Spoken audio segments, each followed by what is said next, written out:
Lilas Perido, Lilas Perido, Lilas Perido.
Good morning. Happy Saturday. Happy weekend. Cheers. I hope you have something cozy to drink. I hope you have something super duper cozy to drink because we are full on cozy today, my friends. Good morning. It's so good to see you. It is so good to see you. How do we sound? First and foremost, can you hear me? Can you see me? How's the music? How's the microphone? Because you know we are still going through it with our setup. How is it all? Excuse me, Selkie.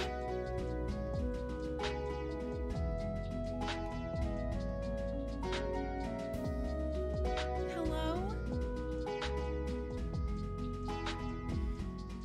Watching your streams feels like coming home. You have created such an amazing community. I've never felt more accepted, seen and supported before in my life. Thanks so much for just being you. Erica, oh my gosh, Erica, thank you for those words. You have no idea. Honestly, you have no idea how much they mean to me. Truly, God, thank you. 3 whole months? Excuse me? I love you so much. Thank you for making the world a better place. Joe, how has it only been 3 months since I've known you? Thank you for supporting the channel that whole freaking time. Enjoy your sprouted coffee bean, and it's just incredible to know you. And Erica, thank you again for those words. And Selkie, thank you for the 6 months at tier 2. Hello. I love you so much. I love you so much. I hope you are feeling good. Selkie, is it okay if I tell everybody? I feel like most of the community knows, but is it okay if I mention what's happening soon for you? Let me know. Tammy, thank you for the 4 whole months. Thank you for the whole 4 months. I love you. Thank you so much. Thank you so much. So yeah, Selkie is about to have a baby. We're all gonna be aunts and uncles and whatever amazing term needs to be invented for like non-gendered family members. If anyone has a name for that, I'd love to know it. I don't know any. But yeah, we are all about to be one baby bigger. Selkie, I hope you are feeling so good. I've been thinking about you literally every single day. I wake up and I'm like, Selkie. Round and round, let the city turn. Party in the hills, we can party in the burbs. Roof on fire. We're getting wild right in the beginning. I'm not concerned. Round and round, let the city turn. Party in the hills, we can party in the burbs. Don't make me dance too much. It's very hot in here. Champagne in my hand, I'm not concerned. Sage! Islanders and Sage. Islanders, thank you for the 100 freaking bits. And Sage, thank you for the random 1,000 bits and the chance to hear my favorite Pearl meme. Thank you all for this hype train. I freaking love you. I freaking love you. Am I a little bit quiet? Let me fix it. Let's see. We'll lower that and raise that. How's that? Is that any better? I also need to keep the mic a little close to my face until I mess with the noise canceling threshold a bit. I have to be heavy on the noise canceling because I live with my grandma. If you're new here, maybe you don't know this, I live with my grandma who has dementia and also is amazing in every other way. Dementia doesn't define her, but because she has dementia, we, have sometimes, especially like on the weekends when we're a little bit busy, we have some people come in and help, which has been amazing to be able to have a little bit of extra like help and time. And they make noise and stuff. And so I don't want that on stream. So we're pretty heavy on the noise canceling. And I noticed when I went back and watched the VOD and also our most recent Streamer's Den video that like, I guess I say my S's a little quiet at the end, and it made it sound like I was not like, I don't know, it made me sound a little funny. So if I sound weird, it's because I have to still continue tweaking the noise canceling. It's so frustrating because before we changed the setup, we have the new PC in here now. Long story. And before we changed it, I had finally gotten my audio to a point where I was like, I'm really happy with how the audio has been sounding on my stream. And now we're starting all over again. Oh my goodness. Oh goodness. But anyway, if anything sounds weird, please let me know. Contrary to how it might seem like maybe it's rude to point something like that out, it actually helps me tremendously because a lot of times I don't notice that something is funky until I go back and watch the VOD and I'm like, oh no. So please tell me if something sounds off, Oh, I'm so sorry, Kai, that you've got side effects from your flu shot. Feel better, my friend. It was so good chatting with you this morning in the Discord. I feel like it's been a really long time since you and I have had a chance to chat. We kept missing each other in the night. So it's good to see you, my friend. Please feel better. So how is everybody today? I'm feeling really good. I got my period this week, but it was actually like, knock on wood, like not super painful. And I am really, really, really grateful for that because I just feel like my body needed a break from like having the vaccine, and I just was not about it. So I'm feeling really good. On Thursday, I was like cracking up. I had so much brain fog. Like during stream, I was like, what am I even saying? I'm just not even saying words at this point. But today I feel pretty energized. I feel excited. I feel happy. I'm mostly just really excited to hang out with you all. Honestly, I'm super happy to be hanging out with you all. That's me. But how are you? Moon is so cute right now. Can you see like the little white that you see is his little nose? I wish I could zoom in on him for you. He's so cute. Oh, I love him so much. And actually, Pickle is in here sitting in the sunshine and being really sweet. So I hope that he continues to be that sweet. I hope he continues. Hi, Alex. You're not feeling well? Oh, my goodness. Well, congratulations on the pregnancy. I actually don't know what hyperemesis is. I have no idea, but I'm sending you all of the good vibes and the love and the big hugs, and maybe the chat could send some your way as well. But please enjoy listening, and thank you for the lurk. And I'm sending you an ooey gooey hug if you'd like one. Yeah, please feel better. Yes, or a head pat, whatever you prefer. Hi, Dana. It's good to see you. Thank you all for the level 2 hype train. I appreciate you so freaking much. Iona, hello. Welcome on in. I didn't even get to say hi to you. It's like I get overwhelmed. Can we talk about this for a second? I am still continuously surprised that like any of you are just like here the second I go live, and I just want you to know that never goes unnoticed. It's such a comforting feeling, especially right now, because I'm feeling like, this is so dramatic, but I just like, because I had to take last weekend off, I just like came into this week feeling like do I remember how to stream? Does anyone remember that I stream? Like, you know, the brain can be so rude sometimes. And I just need you to know that, like, coming in and seeing you all chatting, like, before I've even, like, arrived is so sweet and so, like, just, like, really charming. And I'm appreciative of it. I'm appreciative of it. That is not to say that if you arrive later than that, I'm upset or something. Like, please, no. It's just that those of you who do get here right when I start, it is comforting and it's really sweet. And it never goes unnoticed. Gonna take longer than 1 week of streaming. I know that logically, but anxiety is not logical, right? We know this. We know this. Come on. I do take comfort in the fact that it's like, it is a common issue, like a common feeling that a lot of streamers have. You know, some folks take even longer than that off and, you know, are fine. But there's a lot of, like, people just get nervous about taking off. And it kind of is like, if you're streaming, like, you know, the only way to build momentum and to grow is to actually, like, hit go live, right? So it makes sense. But also sometimes you need time off. But I actually didn't need time off. Like, I'm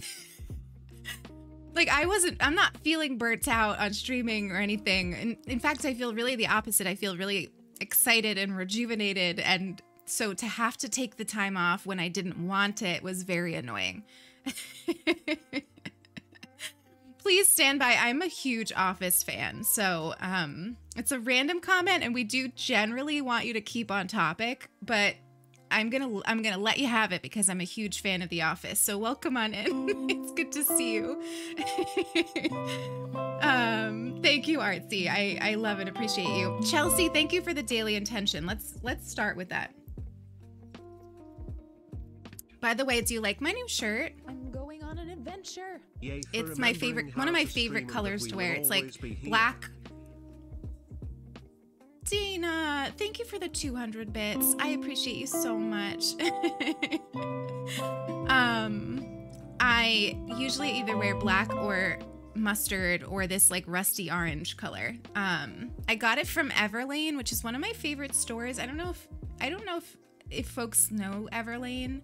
I got obsessed with Everlane when I lived in Manhattan because I lived right near one in Soho. I didn't live in Soho. I lived near Soho and frequented Soho. Just to be clear on that. I have never in my life made Soho money. Okay, my job does not pay that well.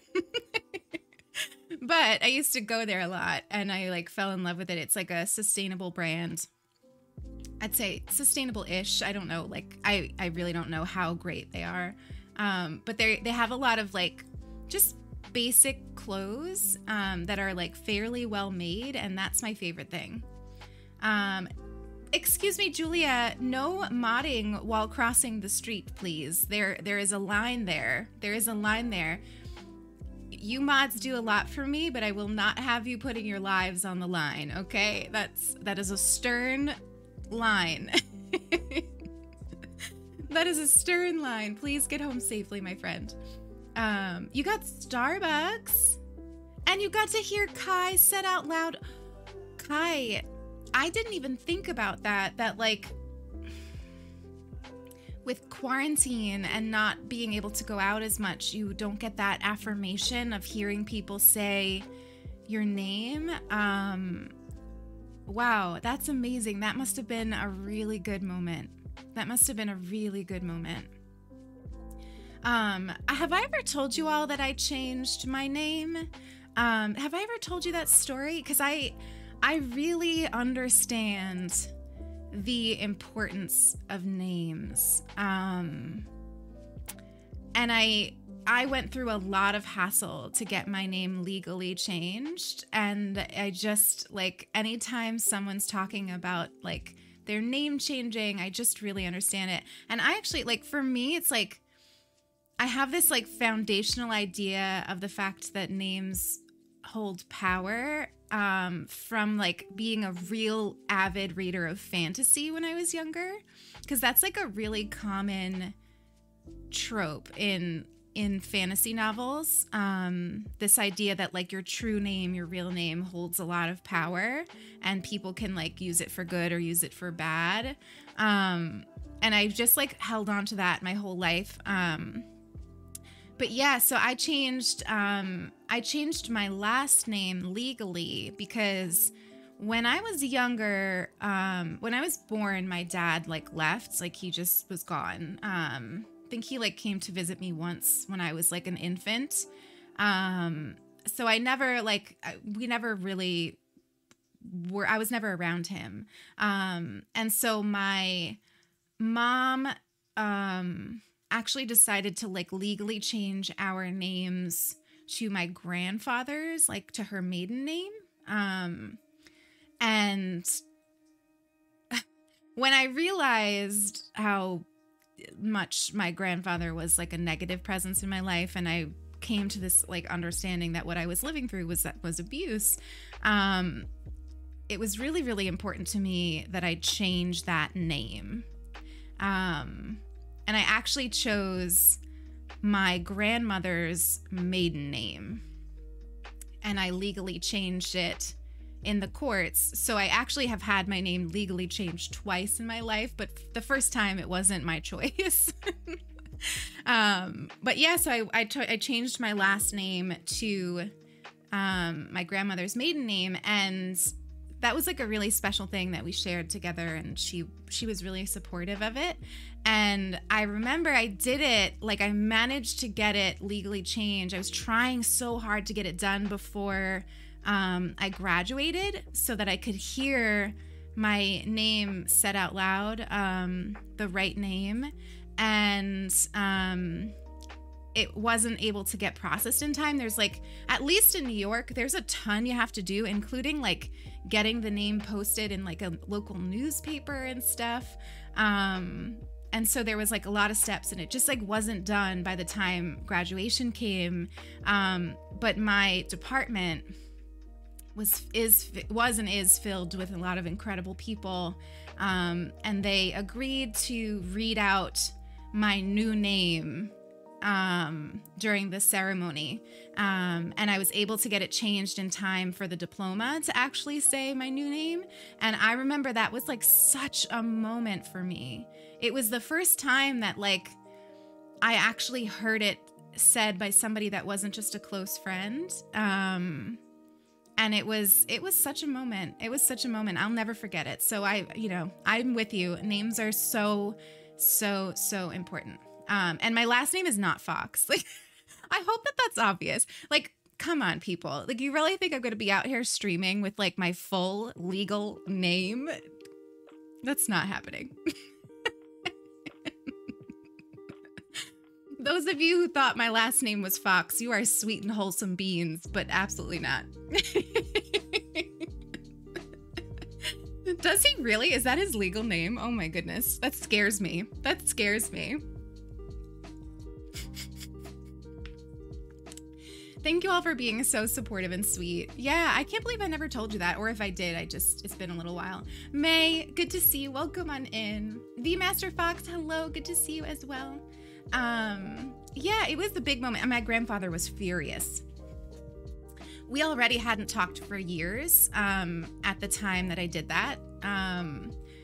But he was furious. He was furious. It was not great. Oh, God. Cater Tot, hello. Welcome on in. Harsha, welcome on in.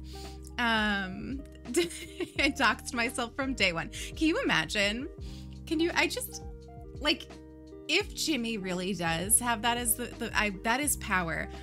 I don't know anything about Jimmy. I know you. Oh, the only thing I know about Jimmy is that Aaron really, really loves him. But so I don't want to make any assumptions about Jimmy. But I will say that, like, maybe particularly as a woman, I would never stream with my full name attached to it.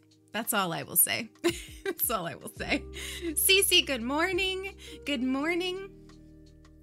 A friend of mine was born in Thailand and had a Thai name, and she changed her first name because she didn't like it anymore. and she was always misidentified.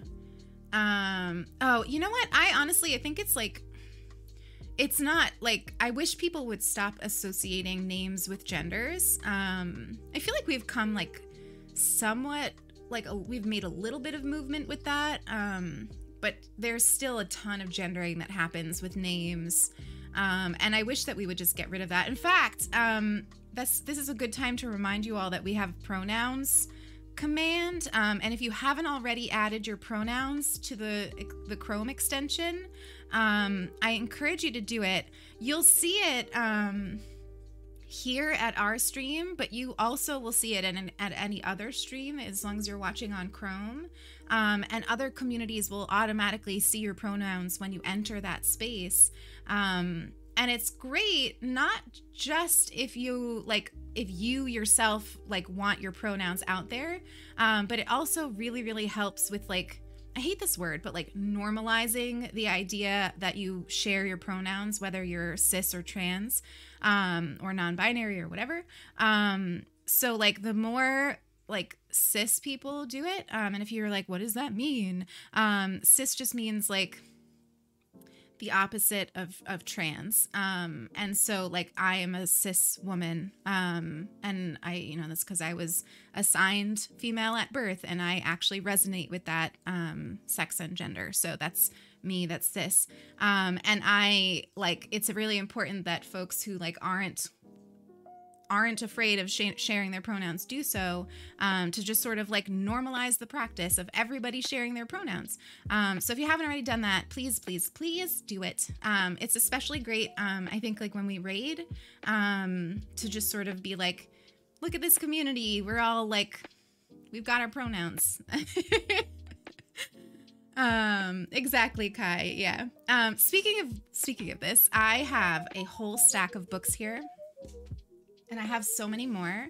But we were talking during Freaky Friday yesterday, which was our first ever Freaky Friday. It was like half a Freaky Friday because I didn't get to stream it.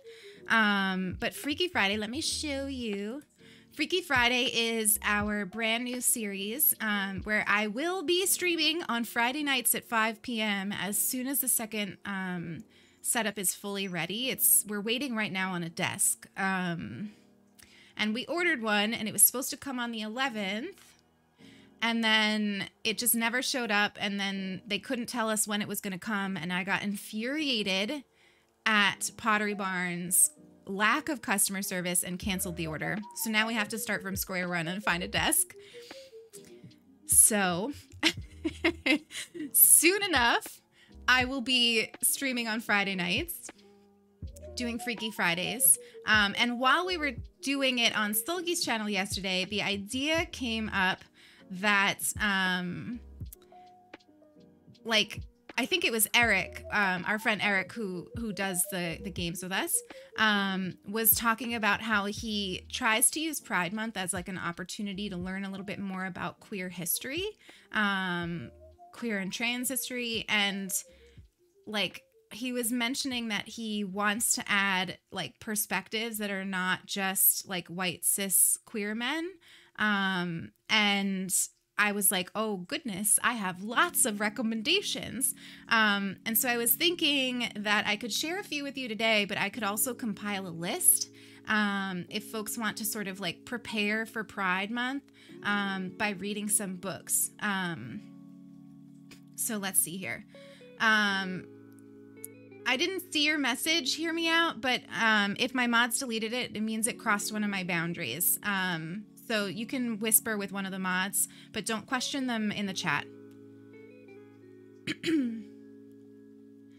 Hear me out, please. Mods, can we time them out? If somebody deletes your message, please don't put it in again. It means that it crossed a rule of the chat. Just listen to my mods, please. Listen to my mods.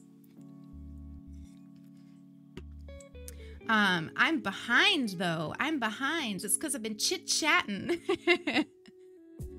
Yes, being semi-anonymous online is a very good thing. Fully support it. Hi, Mandy Firefox. Good to see you.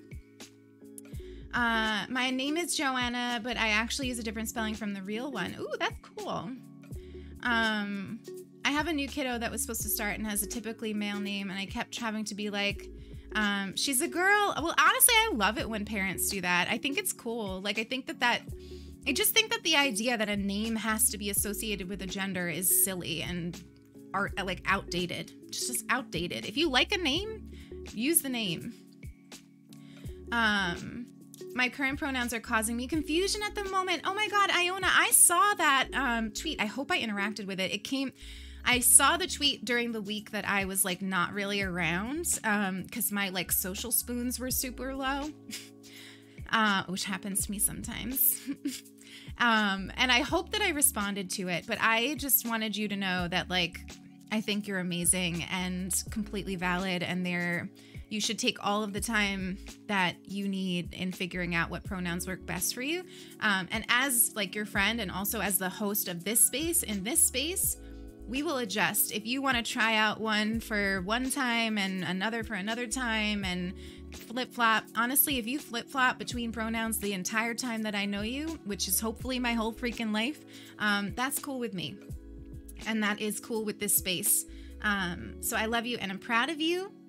And I'm super proud of you for talking about it so publicly. So you're just, I mean, you've always been amazing, but you know, that makes you even cooler.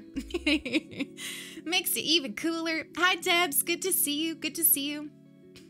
Transgender is not an umbrella term, and non-binary goes under that along with, it is an umbrella term. Okay. I was like, isn't it? Isn't it? Yeah, definitely. I sometimes though, like you'll hear me say like trans and non-binary. Not like for me, that's not because I'm saying that it's not like being non-binary does not mean that you are like trans. That's not what I'm saying. I'm just kind of calling attention to it because I feel like sometimes people who identify as non-binary are like a little bit invisible, like if that makes sense. So I generally like, if I'm separating it out, it's not because I don't think that they are valid as trans identities. I like to just name them. Just like to name them. I don't know. But yeah, that's just me. Oh, you can't download the extension. Oh, I'm Cece. You know, anytime you can. It's totally no rush. No rush. I've been reading a lot lately about cis asexuality because I want to know more. Okay, so let's just like, before I get into any of these other books, and actually the majority of my best books are locked in my office that I haven't had access to for a year. So actually a bunch of my books I can't show you because of course I teach queer studies, right? So all of my like books that I assign and all the coolest books that I own are locked in my office. And I haven't seen them for over a year, which is just so sad. But I still have some here, and I am gonna work on making a digital list that I can share. But this book is called How to Understand Your Gender. And it is one of the most like easy to understand books I've ever read, which is why I often recommend it. Because it first of all, it's, you know, and this is really important, it's like written by trans authors, right? But it also just like breaks it down in this way that's like really, really safe and accessible, and like it kind of treats it too as like everyone should be thinking about their gender and reflecting on their gender. And like, it's not just supposed to be like a book for people who like think they might be trans or non-binary. It's literally something that like everybody can read and have a better understanding of this, like, you know, concept of gender. And I freaking love it. And I'm many, like all of my students have told me that this book is the book that helps them finally understand like the difference between like sex and gender and sexuality and like all of these different things that can be really intimidating if you've never studied it. And like this came up during Selkie stream yesterday, like queer and trans history is not taught in schools. So if you don't, or like at least when I went through school, which was kind of a while ago, but it wasn't taught. And so like if you don't know it, that's okay. You know, like you probably need to learn about it. So this is a really great book. I could not recommend it more. Honestly, I have no negative things to say about it. So definitely recommend it. Whether or not you are like questioning your gender or not. How did I begin to teach queer theory? So when I was an undergrad, I was an English major and I like had finished up like all of my requirements and I needed like some electives.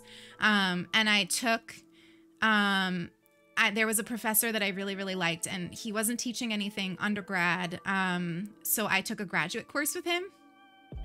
He let me into like one of his PhD classes, and I first of all was like super intimidated because I was just like this undergrad with a bunch of PhD students.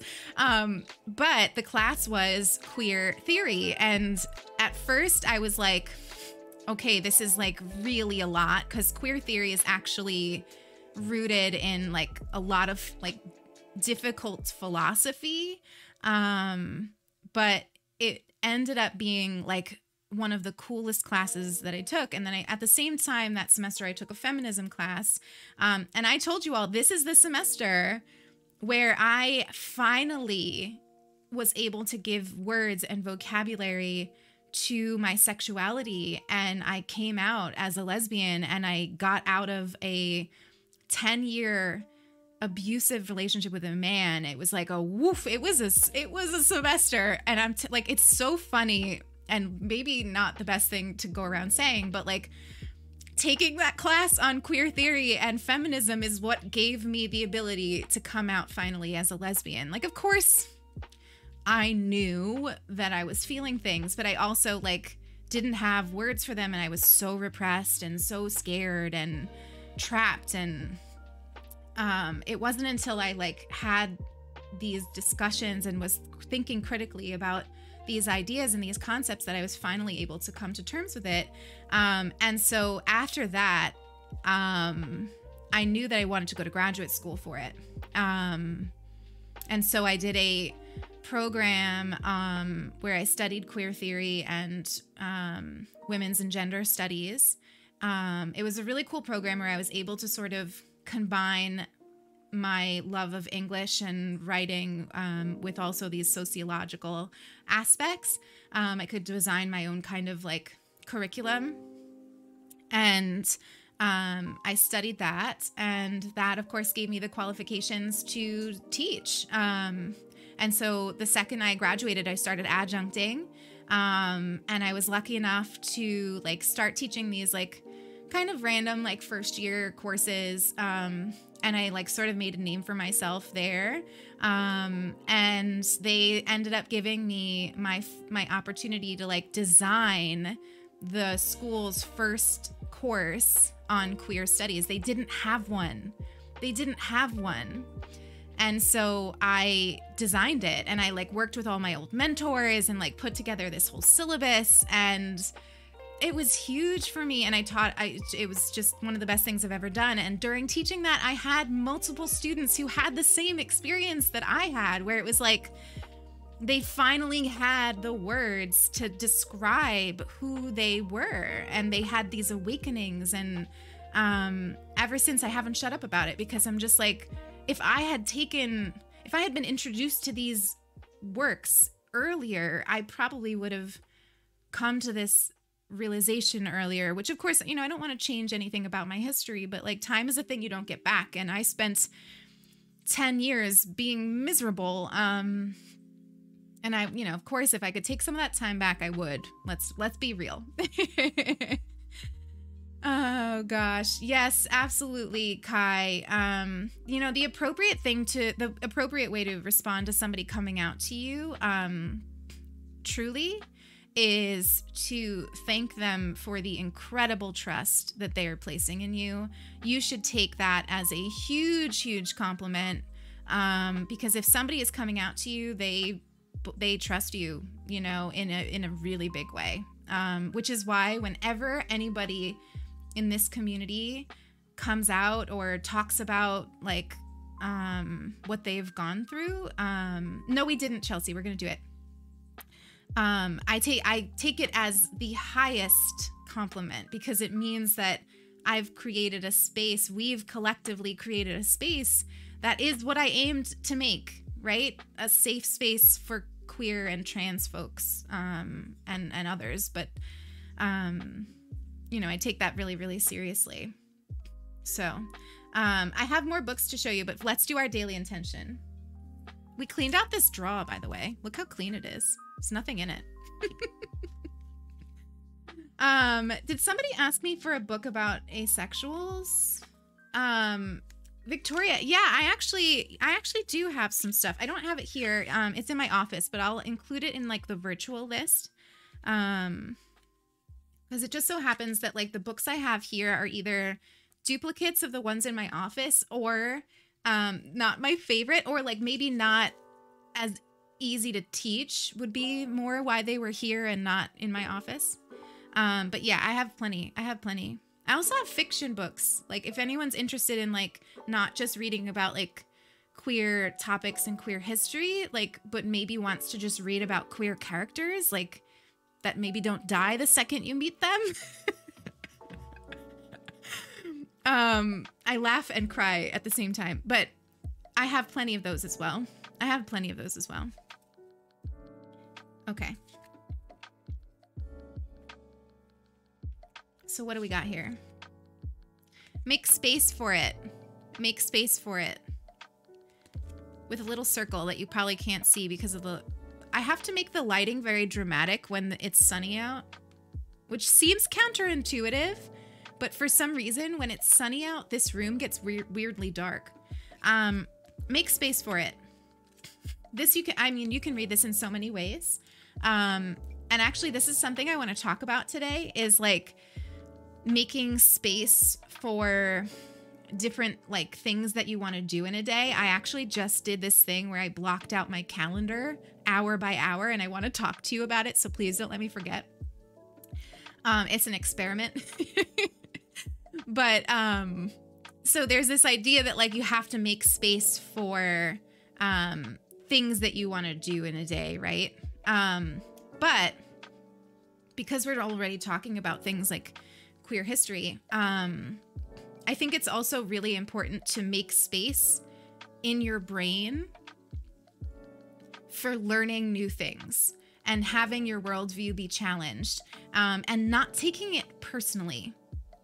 I think that the word ignorance has started to hold this really, really negative connotation where like if you call somebody ignorant, it's like one of the worst things that you can call them. And I would really love for that to stop being the case, because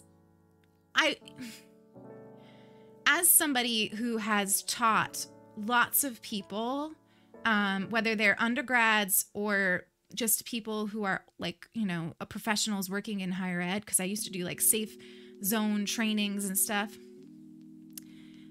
The vast majority of people are coming at things with good intentions. They don't want to cause hurt. Like, of course, there are people who want to cause hurt and are trolls, and that's why, you know, you'll see if a troll comes in the chat, we ban them. We're not going to try to educate them, right? Like this, you just, you know, if you have bad intentions, it's obvious. A lot of people are just ignorant, and if you come at the word ignorance with like a lot of weight and a lot of anger, then people can start, like, instead of feeling open to the ideas, what they start to feel is shame. And the easiest way to stop learning is to make someone feel ashamed. Like, as a teacher, if my students are feeling ashamed because of what they don't know, I'm not doing my job. I'm not doing my job. You should never shame somebody for not knowing something, because that is the easiest way to shut down learning and growth. So, I mean, and this is why it's so important for people who aren't personally impacted by social issues to be the ones doing the teaching, because sometimes if this is your identity and on the daily people are like invalidating your gender, invalidating who you are as a person or being racist towards you, it's a lot harder to deal with ignorance. And so this is why it's really, really important for allies to step up and be the ones to teach so that they can do it in a way that isn't shaming the people. Does that make sense? Am I making sense? I hope it is.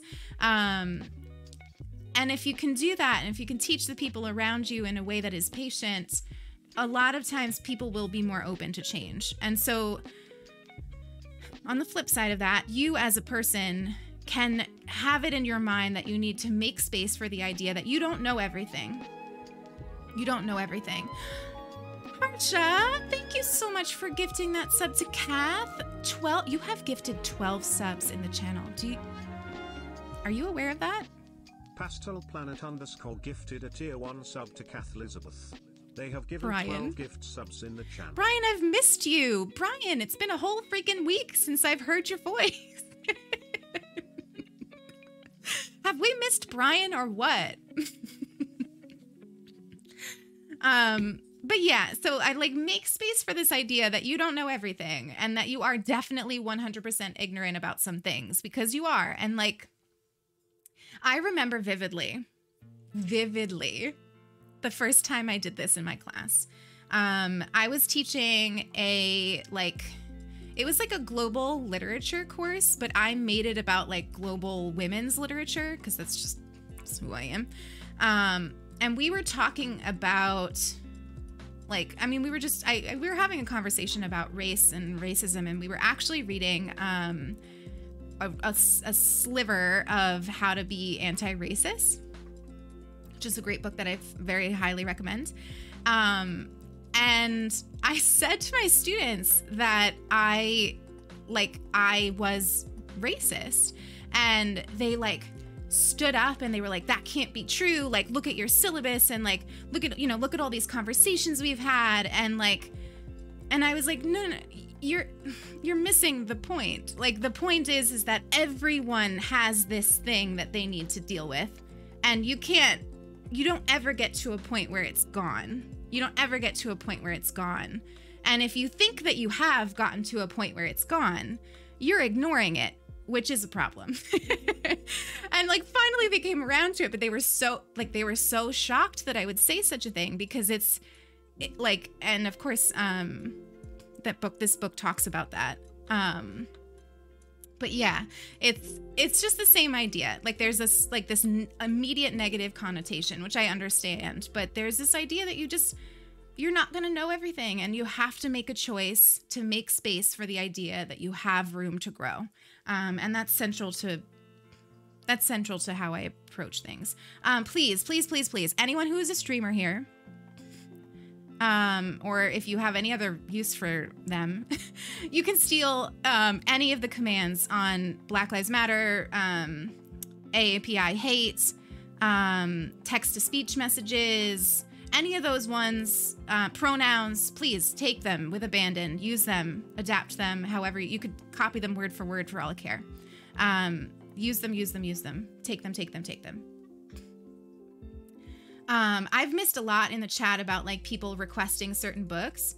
Oh, Kai, thank you so much. I appreciate you. I hope you're feeling better, by the way. I know you were going to go to sleep. I feel like we roped you in with the queer talk. Do you have any books that you could recommend that has insights into queerness in the past? Joe? Okay, so listen, there's some issues with these books, okay? Sup, it's Brian. Welcome on in, sup. There's some issues with these books, which we're going to talk about. But almost all of the books I brought today are books about queer history. So this is the first one. It's called A Queer History of the United States, and it's written by Michael Bronski.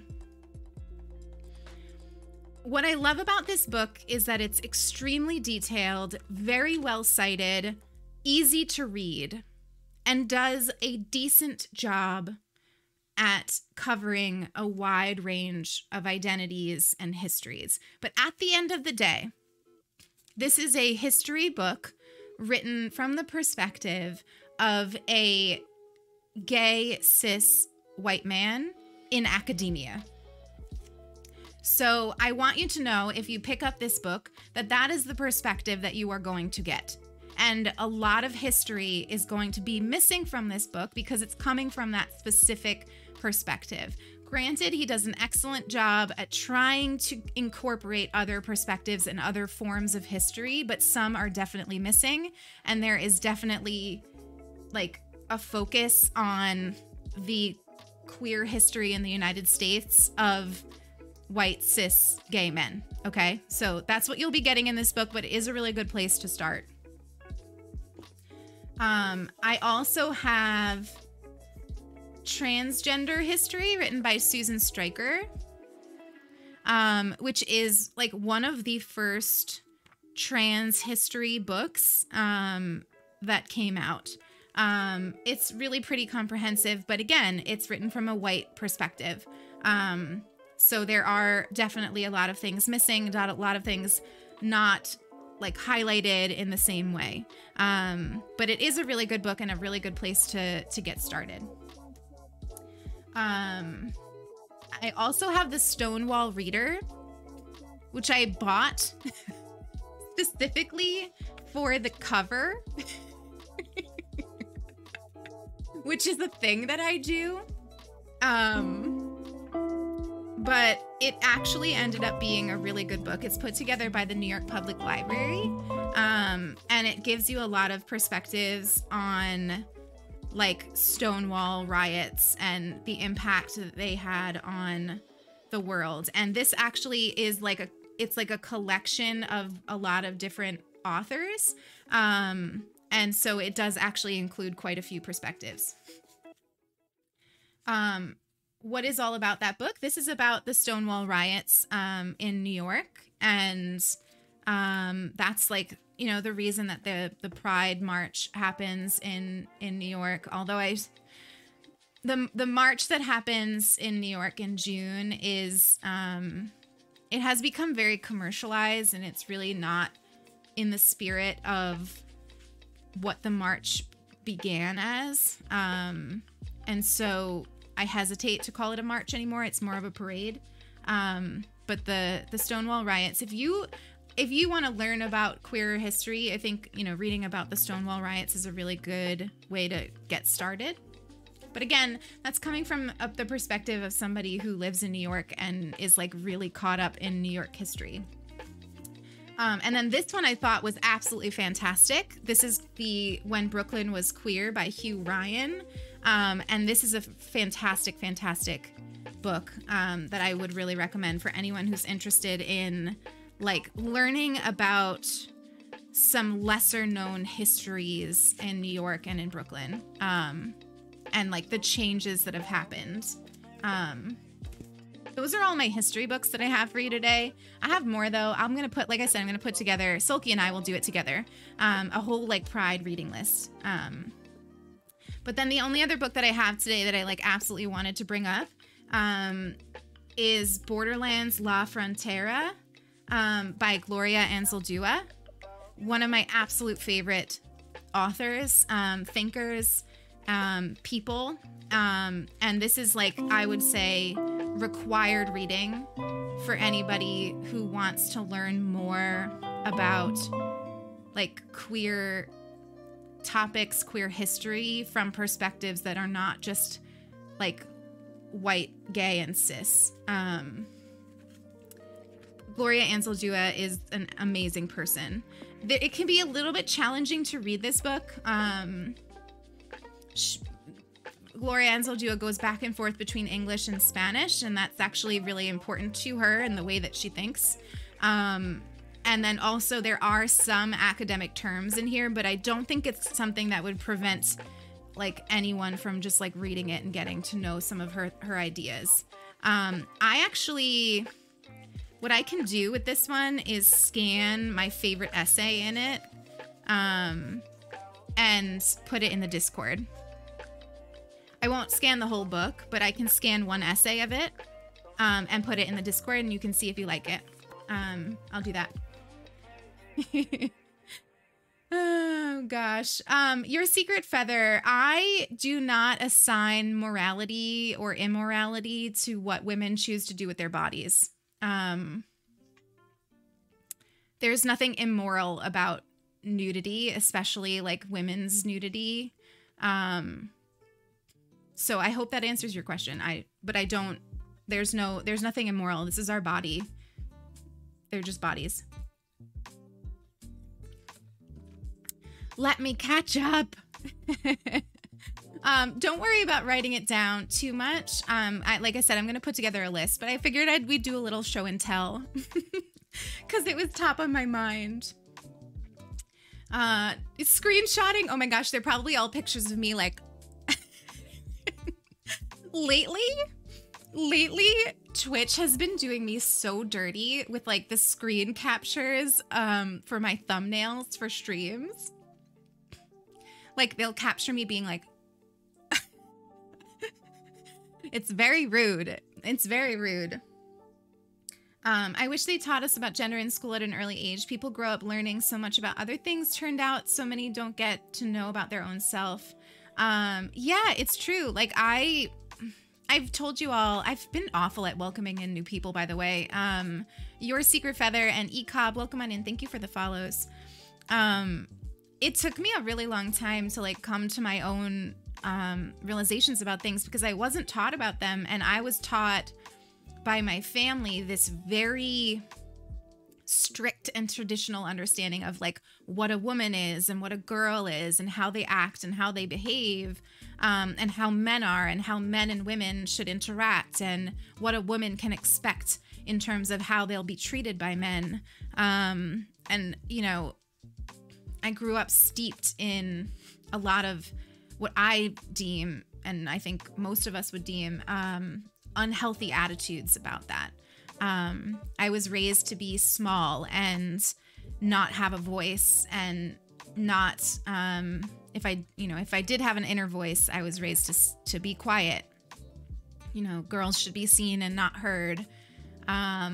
Whereas my brother was very much like encouraged to be manly, and he didn't fit that. He was quiet and nerdy and liked to read. And he got a lot of like abuse for that from like the men in my family who wanted him to be playing sports and treating women in a certain way. And, you know, they used to like accuse him of being gay. My whole life, I grew up with my brother being accused of being gay and the word coming out, you know, a very bad word that I won't say, of like my uncle's mouth and my grandfather's mouth. And I grew up with this understanding that like gay was something that was wrong.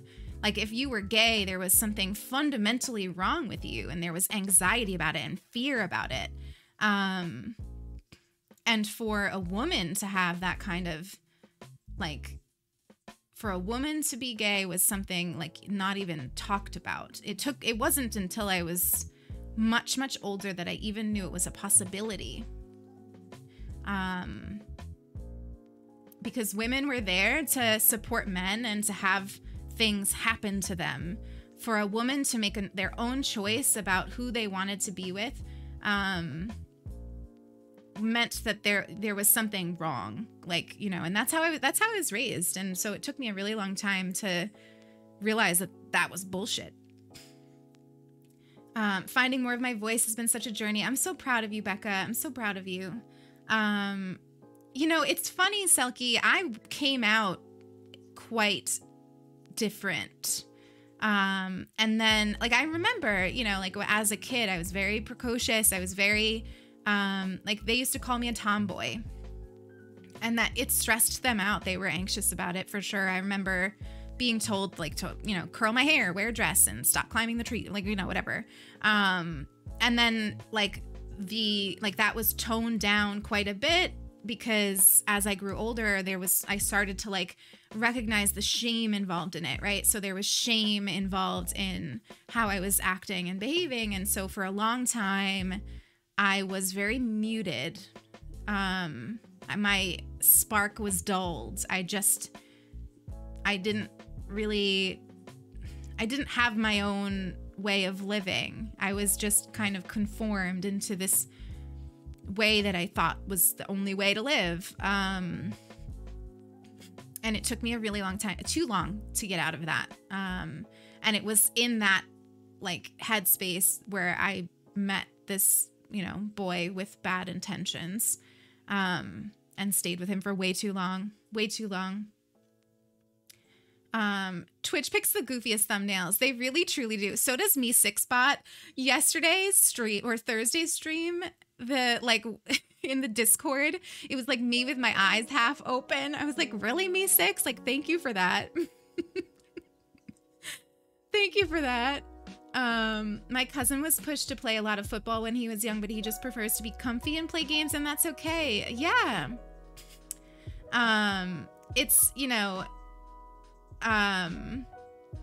It's, it's not right, to make somebody feel wrong for being who they are. And that's why this space, I'm always saying, like, you're right exactly as you are, because it sucks to grow up being told differently than that. It really does. It really does. And it sticks with you for a long time.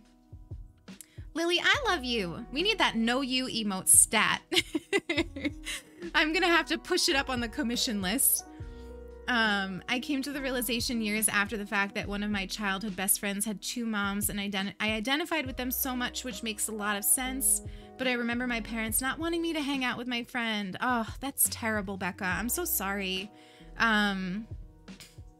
Yeah, I mean, I remember my mom talked about having a friend who like became a lesbian when I was a kid, and it was like this scary thing.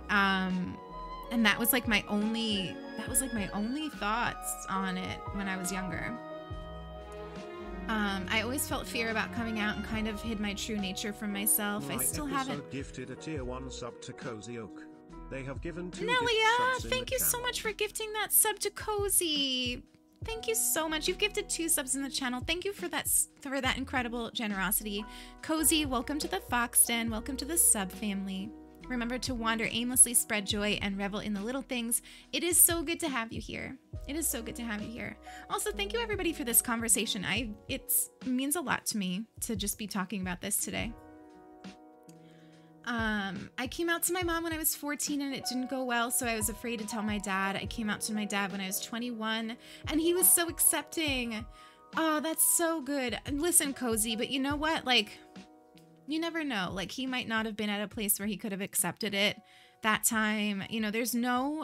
There is no rush or pressure to come out on a certain timeline. I think that there's like this misunderstanding that like the times have changed and that like you can come out now and like people are going to be accepting, and it's just not true. And I think that pressure to like come out on a certain timeline is really damaging, and it makes people who feel like they can't come out feel like they're not brave, or they're not queer enough because they're not out or whatever. And it's just not true.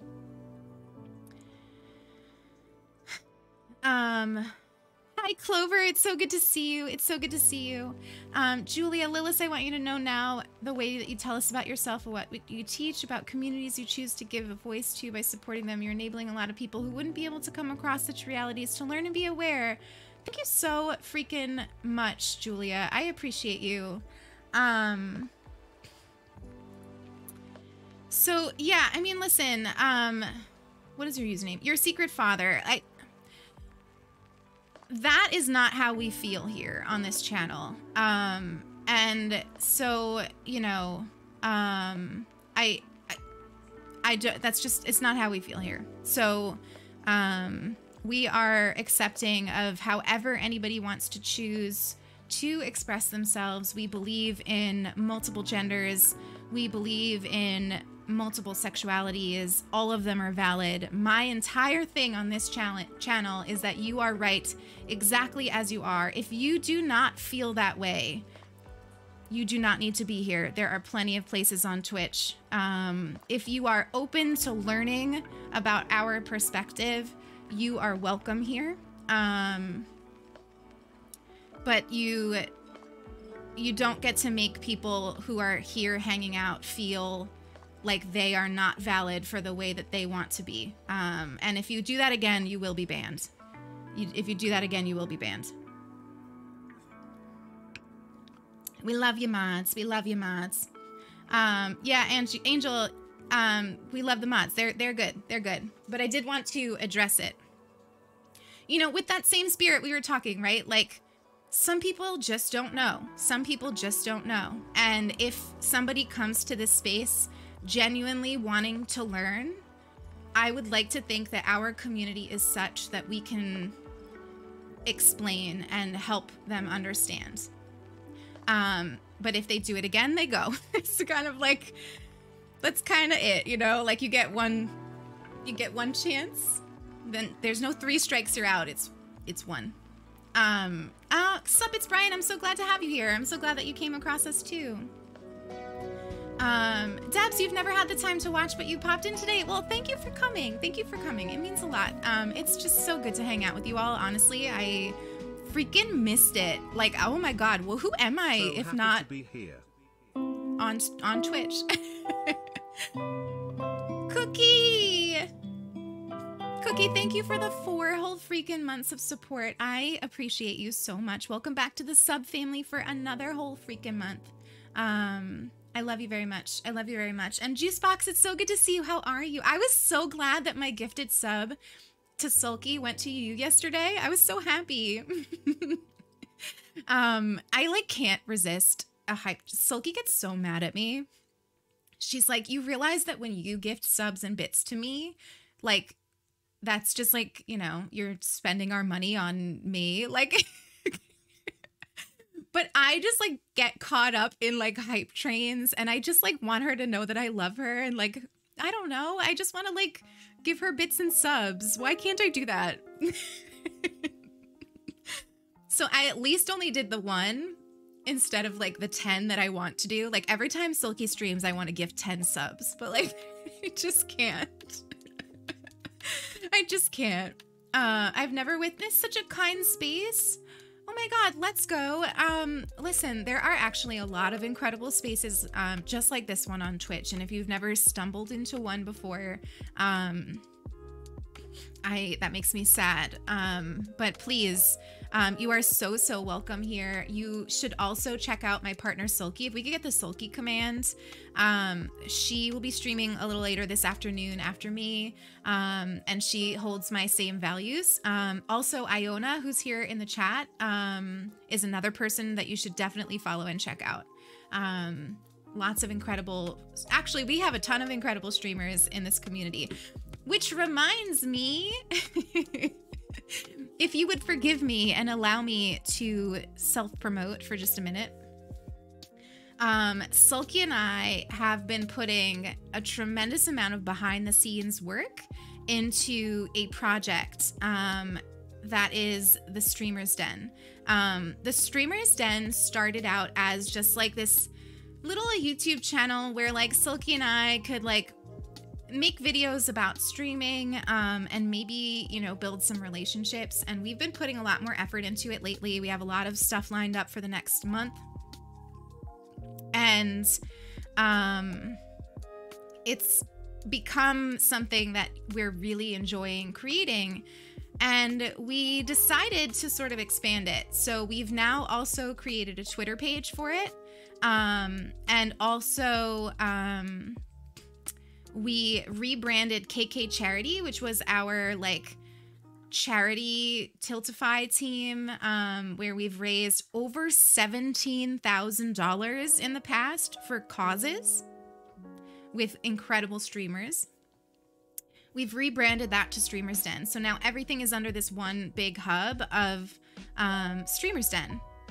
And we are trying to incorporate multiple voices. We're trying to create something special where streamers can come together and build authentic, vulnerable relationships. I've noticed, you know, from being a streamer for, you know, almost 6 months, it'll be 6 months on the 28th, that, you know, there's a need for places where people who want to build authentic friendships and relationships can gather together. It's hard to make friendships And it's even harder to do it when there's something like streaming that can be like, you know, a lot of the community, like there's just a lot of spaces where it's competitive and there's jealousy and there's just like this weird thing where like, you don't know, like, is somebody trying to be friends with you for like, I don't know, just bad reasons? And like, it's just, I don't like navigating things like that. So I was like, let's build a space where we can say loudly, like, we are here for authentic relationships. Please join us if that's what you want. It's sort of that whole idea, like, if you build it, they will come. And so that's what we're making. And if you're interested in that, please follow us on Twitter, follow us on YouTube. We are working right now on scripting a video on boundaries as a streamer and as a content creator. We've talked about that a lot on this channel, and my own experience with like testing my own boundaries and figuring them out, and how streaming has become a really excellent way for me to navigate that. And we're actually looking for more perspectives for that video. So if you are interested, if you are a streamer or a creator on YouTube or whatever, and you have thoughts on boundaries, follow us on Twitter, DM us on Twitter, come join the Discord, DM us on Discord, or put in our collaborations channel, however you want to get in touch with us, and we will send you some more information. And then we're also planning a ton of fun stuff for Pride Month. And we are looking to partner with lots of different LGBTQIA+ people, allies, to raise money for Trans Lifeline this June. So if you're interested in that, let us know as well. Oh, Iona, yes. Yes. Like, Iona, imagine boiling down our friendship to networking. Like, sure, we support the heck out of each other, but like, first and foremost, you are a person that I enjoy being around and want to see the best for. And like, you are a friend, and that's important to me. I'm coming out of a depressive state where I was isolating. Oh, Vixie, I'm so sorry. I talked a little bit like last week on Twitter about how like me as a person, and sometimes also the way that my anxiety manifests, I need to withdraw sometimes. Like I don't always have the spoons to be social. And when my anxiety is acting up, I really withdraw. And Victoria, that's your first gift sub in the channel. Thank you so freaking much. Half-Blood_Cat gifted a tier 1 sub to Vixie Rose. Vixie, welcome to the Fox Den. Thank you for being here. And you know what? Remember to wander aimlessly, spread joy, and revel in the little things. Victoria, thank you so much. And enjoy your book. I think I saw you said that you were leaving, right? You were heading out for a little bit to read. Enjoy. It's hard though. Yeah, self-isolation can be really healing. And I actually find that I do my best creative work when I've withdrawn. But as a creator, I've been noticing that I have this pressure. I don't know, most of it is internal pressure. Like, I'm sure you all will yell at me, like, but it's internal pressure to like always be on. Like, I just feel like I need to be on the Discord a lot, you know, to make sure, like, my least favorite thing is to like come into the Discord and see that somebody didn't get responded to or feel heard. And like, there's a pressure for me to be really active on Twitter. There's a pressure for me to be, really active on Instagram and, all of these other things. And most of it is an internal pressure, but it's a little bit hard to know like how to withdraw while still being present in these places. And actually that leads to me to what I was going to talk to you about, which is I decided to try blocking out my calendar. Has anyone ever done this? I literally made a Google Calendar, like an additional one, where it's just like me blocking out time for different things in my days. And I like specifically blocked out time for like self-care and meditation and yoga and exercise. I blocked out time for social media and the Discord. I blocked out time for meal prep and eating and quiet time with Sulky, deep work where I could be, you know, working on creative projects. Lacrima, welcome on in. Thank you for the follow. And I also, like, of course, I work a 40-hour full-time job in addition to the content creation that I do. So, of course, there's, like, large chunks of time that are, like, work.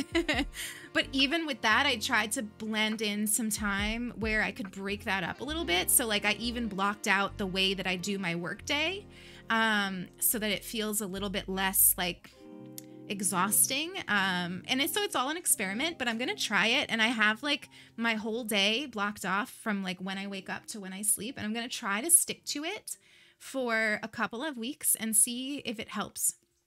So you might see that like I'm more active on the Discord at certain parts of the day, or like I'm tweeting at certain parts of the day, or like I'm like not to be heard from for certain parts of the day.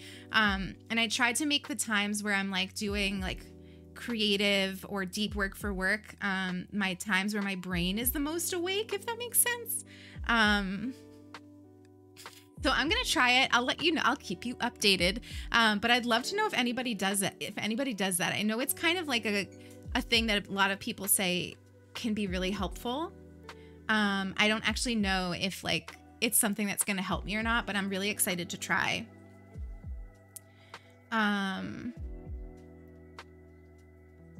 Oh, you had a hangover from all the interactions? Yeah, I totally get that, Julia. It can be a lot. It can be a lot, you know? And I think that not everyone understands that, like, being drained by social interactions, like, it's not like you're not enjoying the time that you're having.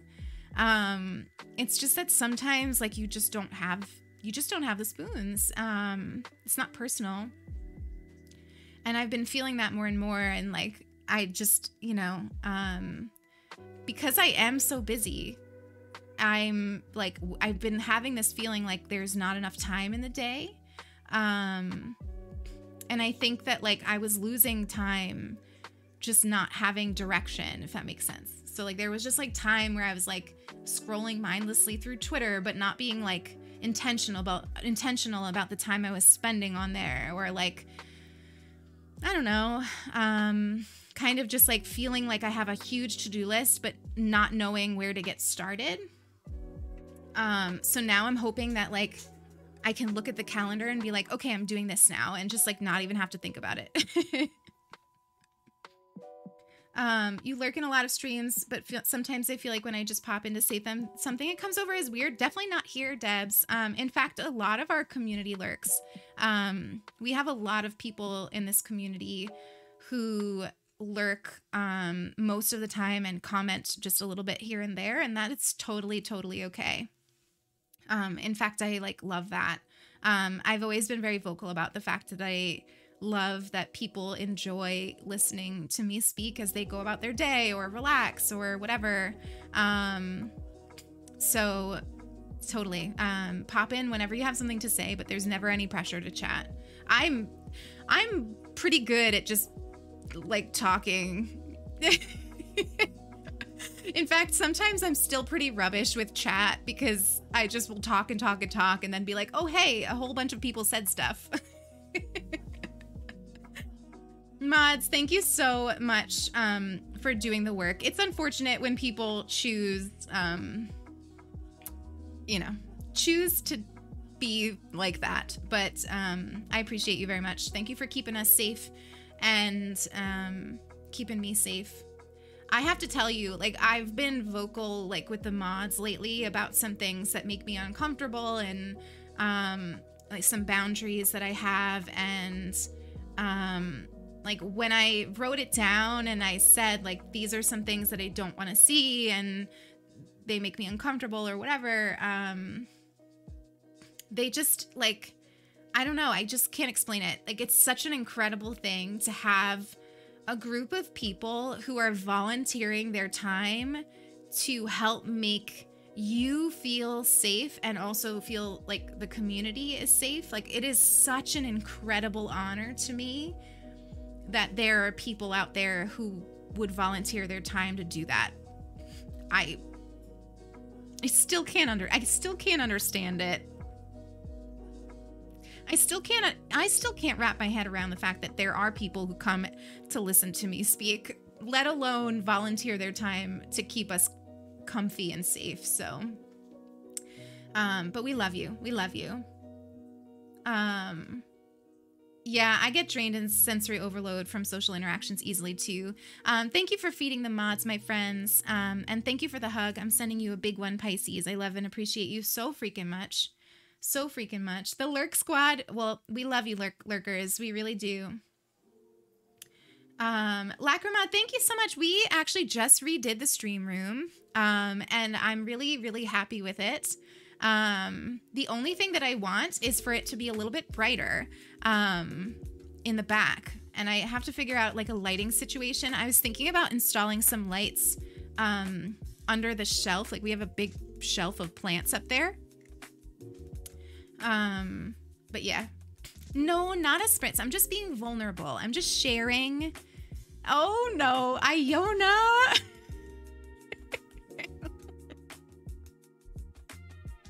Iona.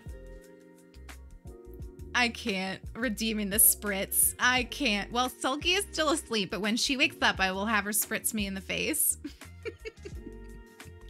If you're new here, spritz is a redemption where if I engage in negative self-talk, my partner Sulky comes in and sprays me in the face with water like we spray the cats when they're misbehaving. So. Oh, you like the dark? It makes me pop more. Do I want to pop more? I guess. I need to be okay with standing out. I am wearing a color. When I first started streaming, we've talked about this, I used to just wear black because I wanted to fade into the background. So we've had some growth. I feel like this community and Lilith have the same values as I do. Something I would have said already gets said, and I just lurk and listen. I love that, Emily. Thank you so much. Thank you so much.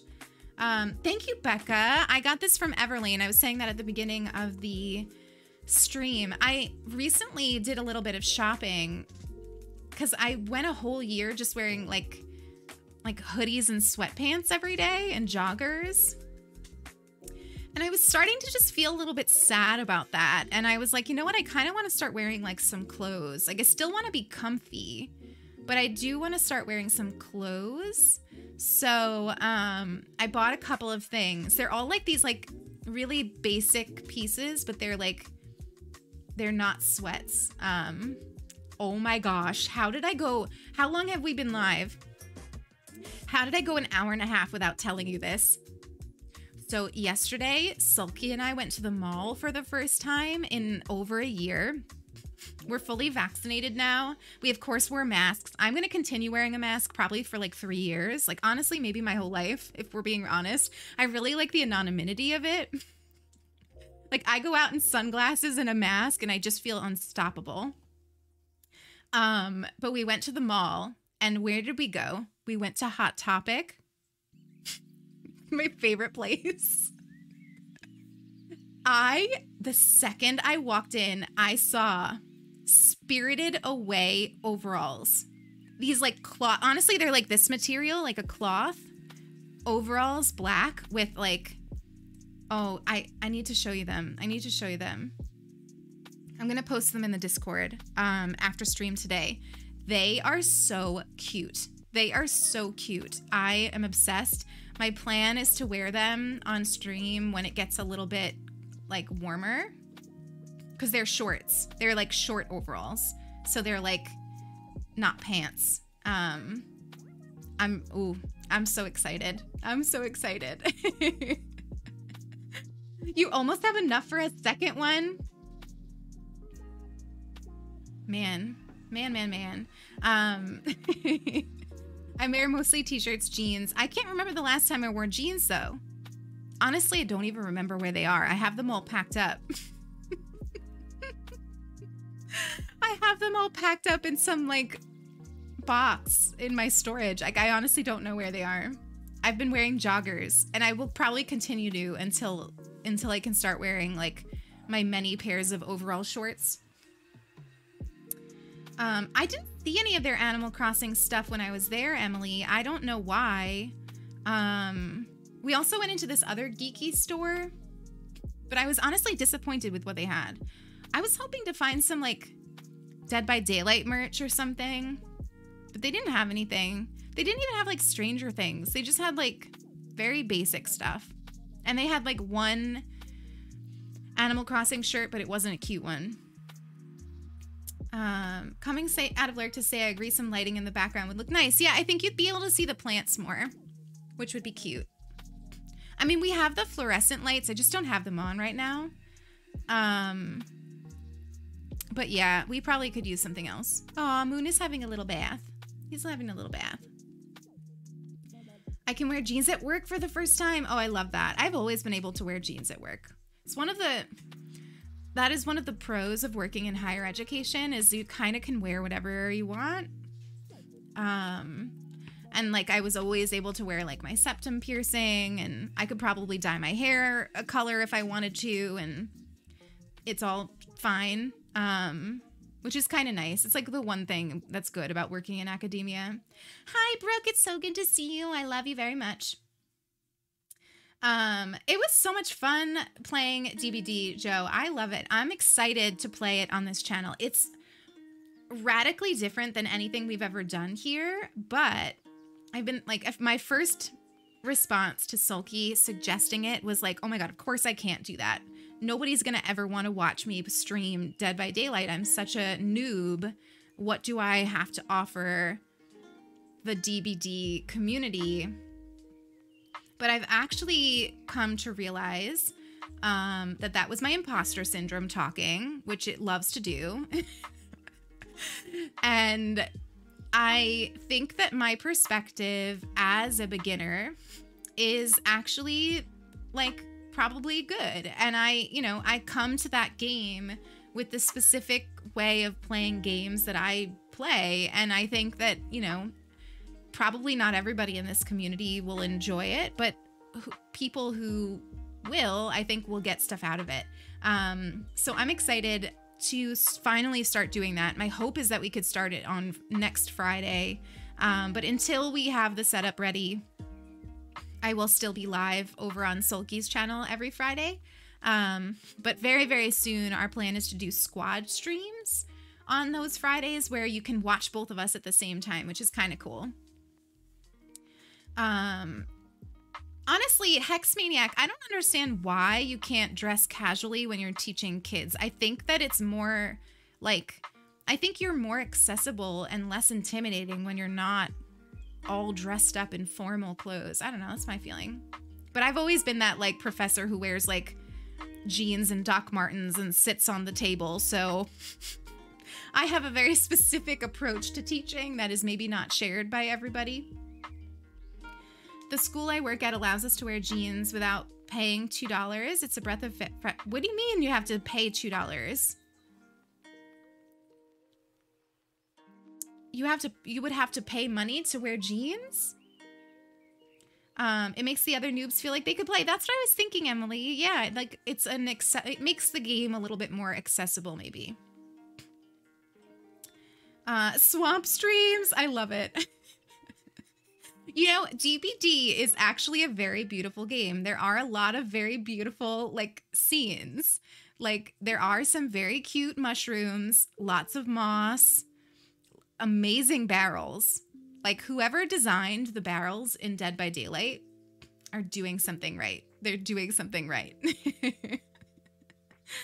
Parents have an idea that you should look a certain way. Like, when are we gonna outgrow this idea that, like, in order to be professional, you have to, like, dress a certain way. Silky and I were just talking about this, about how like the idea, like the whole concept of professionalism and what professionalism looks like is rooted in like the white cis man experience and comfort level. And like we have not done enough to change what professionalism can look like. Like, I fully believe that we have a long road to go in redefining professionalism in a way that makes sense for more people. You know, and also like not even just like professional dress, but also this idea that like in order to be professional, you have to like not ever take sick days, right? Like how ableist is that? Like there's this whole concept of like professionalism equals arriving exactly on time and never missing a day.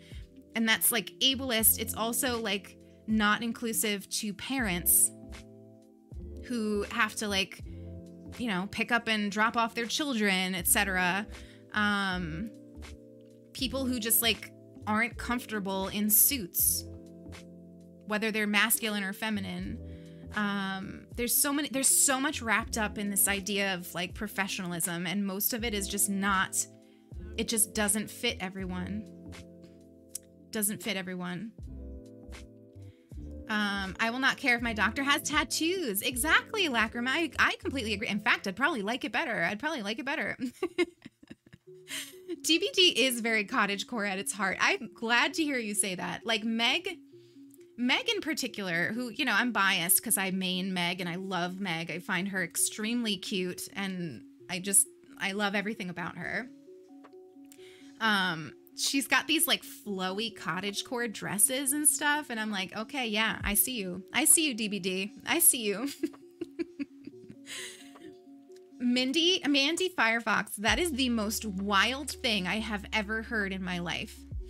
The idea that you would need to pay $2 at the front office to wear jeans. What kind of capitalist bullshit? I have never heard of something like that before. That is just absolutely disgusting. I am talking about mushrooms in barrels. Come on, they're cute. And then there's like, I think it's the like, I can't say it correctly, Yamoka level, where there's like these beautiful bamboo forests and like moss all around and logs. It's very pretty. I love how we're having two very different conversations right now. Oh God, the whole concept that teachers, professors, whoever is teaching in education is not allowed to have a life outside of it is really wrong. You know, I used to get a lot of pressure. I was talked down to by these like long-standing academics for the approach that I had to teaching and the way that I built relationships with my students. They made it seem like my casual, accessible approach. I used to have students call me by my first name. Was like, it was wrong, and like that they were going to like take advantage of me and not take me seriously, not respect me, because of all of these things, and it's just not true. Kelly! Half a year I love you so Lilas cry Lilas blush Lilas berido. Kelly, I love you. Look how cute the emotes look, Kelly. Do you see them? The brand new baby emotes. If you are new here, can we get the Kelly command? Kelly is our emote artist, and she is also a dear, dear friend of mine, who we love to absolute pieces. Absolute pieces. But yeah, I was always kind of given like this, they always like kind of brushed me off as like, oh, like she'll learn that she won't be able to get respect that way. But of course that's bullshit. Like you don't need to be strict and closed off and in a suit to get respect from people. That's not the only way to build respect. Respect is rooted in trust and following through and practicing what you preach and care and like so many things that are not the way that you dress, you know? Retail and hospitality. Yep, that too, that too. Hi, Alice. Welcome on in. Good to see you. Good to see you. Annie, did I miss you say something? I'm so sorry if I did. Let me see if I can scroll up a bit. I'm sorry, I don't see it. I don't see it. If you wanted to put it in again, I would be happy to read it. When I was homeschooled, the teachers who made me feel most comfortable always let me call them by their first name. Yeah, I think it's like... To me, it was just important. I can't even completely voice why I found it important. I think it's part of because it's partially I wanted to communicate the idea that like I'm learning too, and that almost every single semester I've ever taught, I've learned just as much from my students as they learned from me. It's a mutual kind of learning. Community learning was so important to me. And if I'm putting up all these barriers about like what my students can call me, it never sat right with me. Never sat right with me. The most wild thing I heard when I started in education was not to smile on day one because students would see you as easily manipulated. Where did this idea that students are trying to like manipulate you and will take advantage of you come from? I would love to know. Like, where did that even come from? Emily!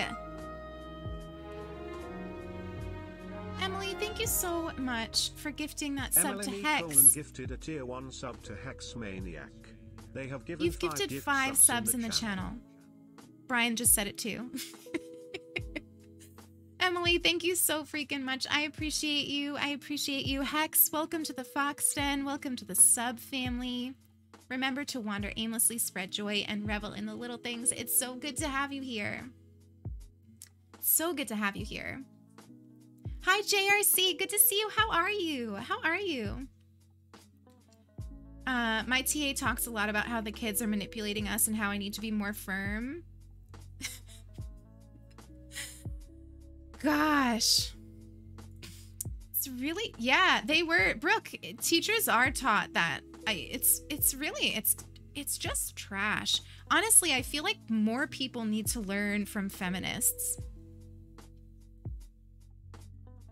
I wish that feminist ideas about teaching and knowledge and sharing knowledge were more accessible and more taught. Because I think that that's a big part of how I approach things. And without that backbone, I don't know, maybe I would have been susceptible to that kind of teaching and that kind of pressure from like fellow teachers to teach in a certain way. You know, it's hard when you first start out. People want to give you advice and I don't know. And then there's also this horrible thing that a lot of people do where when they see you starting to shine and shine differently than how other people shine, instead of making space for it and adapting, they try to dim your shine and stamp out what makes you original and different because it intimidates them. If I could get to the root of that human emotion and that human tendency, I would love to, because it is one of my least favorite things that humans do. I'd rather be taught some counseling skills. Exactly, exactly. Cup to listen, welcome on and thank you for the follow. I appreciate you. Hex. Pedagogy of the Oppressed is an excellent, excellent book. I came to that book from Teaching to Transgress by Bell Hooks. So if you find Pedagogy of the Oppressed to be intimidating, which it could certainly be, starting out by reading Teaching to Transgress by Bell Hooks is a really great way to like to learn about what's in that book, because bell hooks does the work of sort of picking apart that book and digesting it for you and making it easy to understand. I could not recommend Teaching to Transgress more. It's a really great book. I think I've talked about it before. It's ironic and funny that the only nice teacher in my elementary school was a man. All the women were awful. That there's something interesting in that too. I mean, so much is wrapped up in that, which we could probably have a whole stream picking apart. No need to scream, mutual respect. Adults aren't superior. We can learn from kids as much as they learn from them. Yeah. I don't know why. Yeah, that's so true. Understand the world if you're not ready to adapt to their generation, where they are standing and building a trust with them. I think it stems from this fear of like remaining open to change. People don't like change. They don't like adapting their worldview. There's a comfort. There's a comfort in your own worldview. And when somebody comes in and starts to shift it, there are two responses. And one of them is remaining open and flexible and adapting and, you know, willing to learn. And the other is digging your feet in the ground and trying to, like, you know, identifying them as a problem. And I wish more people would be open to changing. Yeah, Hex, exactly. I think that there's a lot of pressure for women in particular to conform to this idea of professionalism. And also women, you know, have this whole, like, are more likely to be feeling imposter syndrome. And they also get told, like I was told by one of my colleagues, that I was going to be eaten alive by my students because I was not traditionally professional. And if I wasn't strong enough to recognize that for what it was, I probably would have adapted the way that I taught to that man's idea of how I should teach. And I could see how that would happen. And the only reason that I didn't is because I had mentors, feminist teachers, who had already shown me the way of teaching, and I'd already experienced how it could work. But if I didn't have that very particular education, I probably would have assumed that he was correct. And I could see how that would happen. Exploring channels to get ideas for... Awesome. That's cool, Cup to Listen. If you want, you could do !streamers den in the chat to find our community of streamers. Oh my gosh. You're so cute. Mika? Mika? Did you know you just gifted 5 subs? Did you know that? Thank you.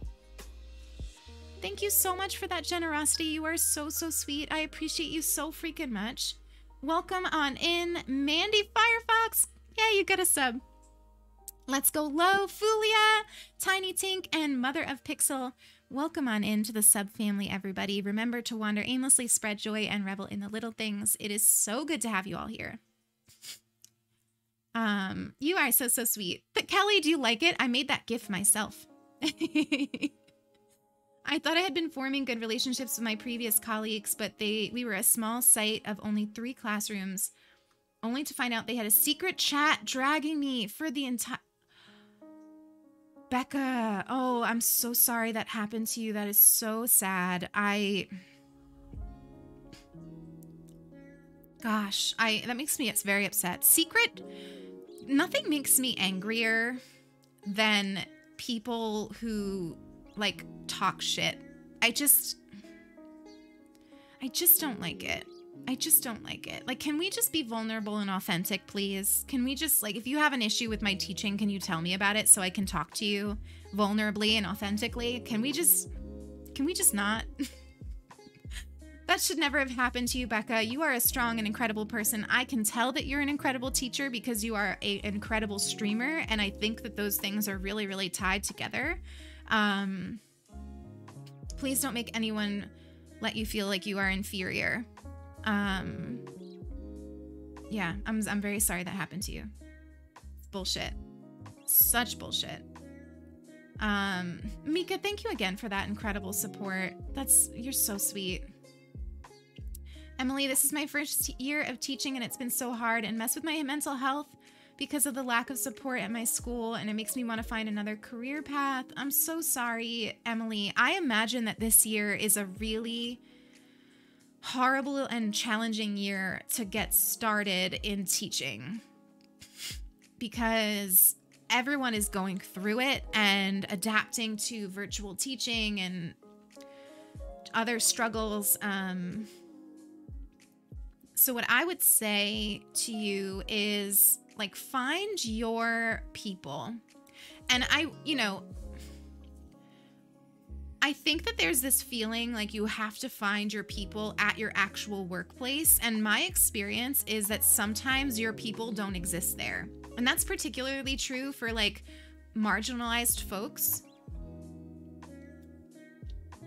Sometimes your people they don't yet have a seat at the table. And they should, but they don't. And sometimes you need to find your people and your circles and your communities elsewhere, which is why online communities are so important. If somebody is making you feel like you don't belong in a space, that's usually on them and not on you. And what you should do is seek out people who have similar philosophies to you and have earnest, honest conversations with them. You know, be open to change. Be open to the idea that maybe your style is not right or could be adapted. But don't immediately think that just because you're doing things differently than most people where you work, that you are wrong, because you're not. And find mentors. Find mentors. If you are new in a career path, my biggest advice for you is to find your people wherever you can find them that will lift you up and support you and show you the way. And like when I started teaching, those people did not exist where I worked. Everyone was there. The school has a long way to go with diversity, equity, inclusion. We'll put it that way. And there were not enough voices that were like mine. And I would never have found mentorship there.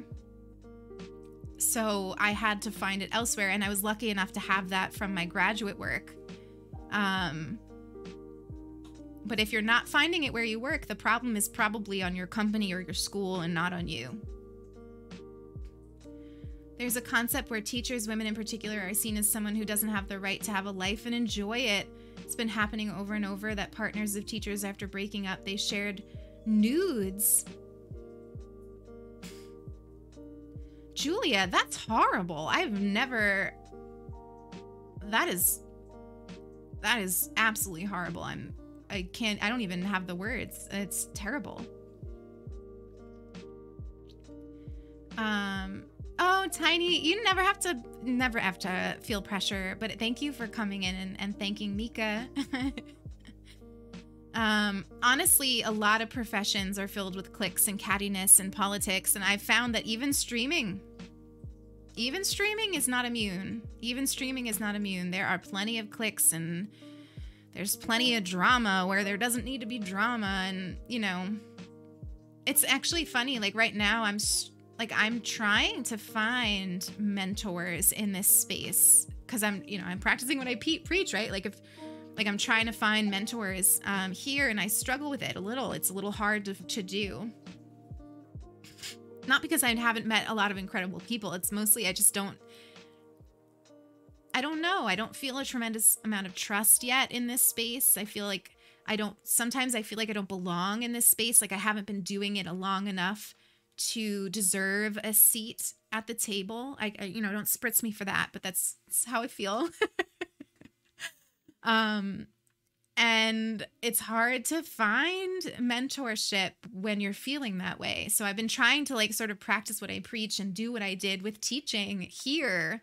And it's hard. It's hard because a lot of times I feel like people who I could see as mentors to me, I don't know if it's just my brain or the culture or the community, but I sometimes feel like if I approach them, they think that I want something out of them more than just mentorship and guidance.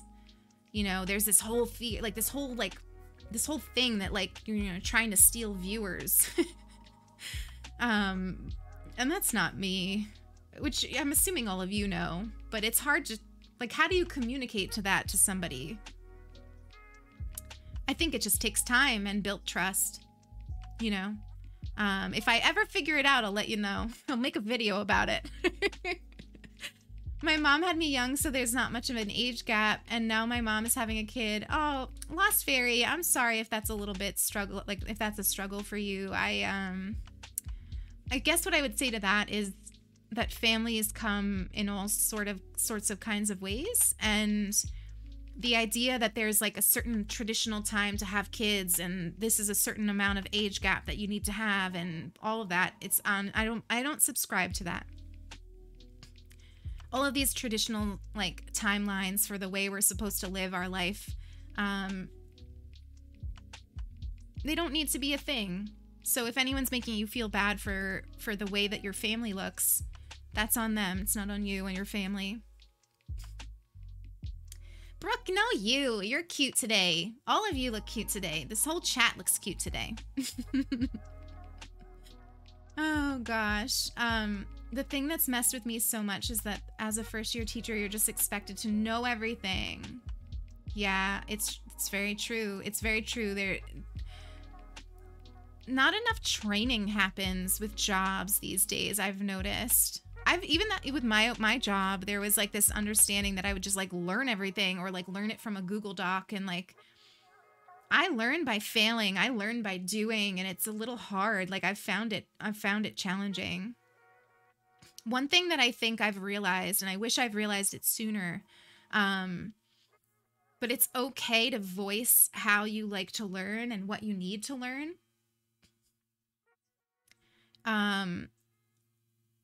I think that doesn't happen enough. You know, we sort of get like this onboarding at a job and like we think that we're too new to say like, hey, what I actually need is X, Y, Z. But I've found that like when I do voice that, it's like, oh yeah, sure, we can get you that. So maybe that would help. Maybe saying like what you actually need. Oh, I'm sorry, Erica.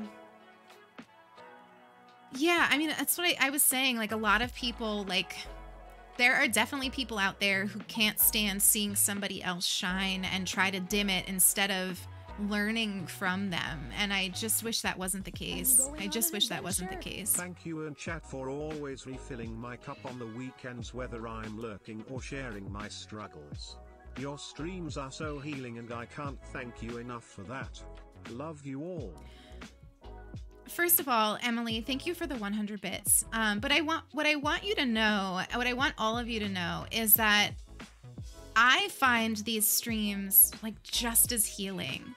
Like sometimes like saying this stuff out to you helps me know it and remember it and reinforces it for me. And like saying the thoughts that go on in my mind and my perspectives and hearing it echoed back to me, or hearing you be like, oh yeah, yes, you know, like that makes me feel so much stronger.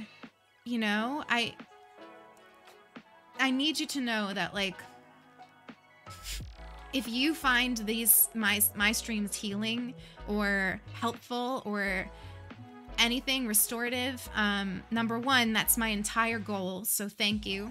And hearing you say that means the world to me, because it means that I'm doing a good job or approaching a good job. And number two, like I feel that tenfold, like tenfold. So thank you for being here, because when you're here and we have these conversations, it helps me too. It helps me too. Like on a soul level, you know? That's not dramatic. Oh gosh. Online teaching viewed as vacation. Hello, what? Nope, that's not true. That's not true. Yeah, honestly, I think mentors are necessary at every level. And that's why representation is so important, because the best mentors are the mentors who navigate a space like you navigate a space. And I found that the majority of my professional time so far, I've had to look elsewhere for my mentors, because my mentors in my actual workplace were mostly white men, and I just could never resonate with their experience, and their advice didn't apply to me and my way of living and experiencing the workplace, because they're just different.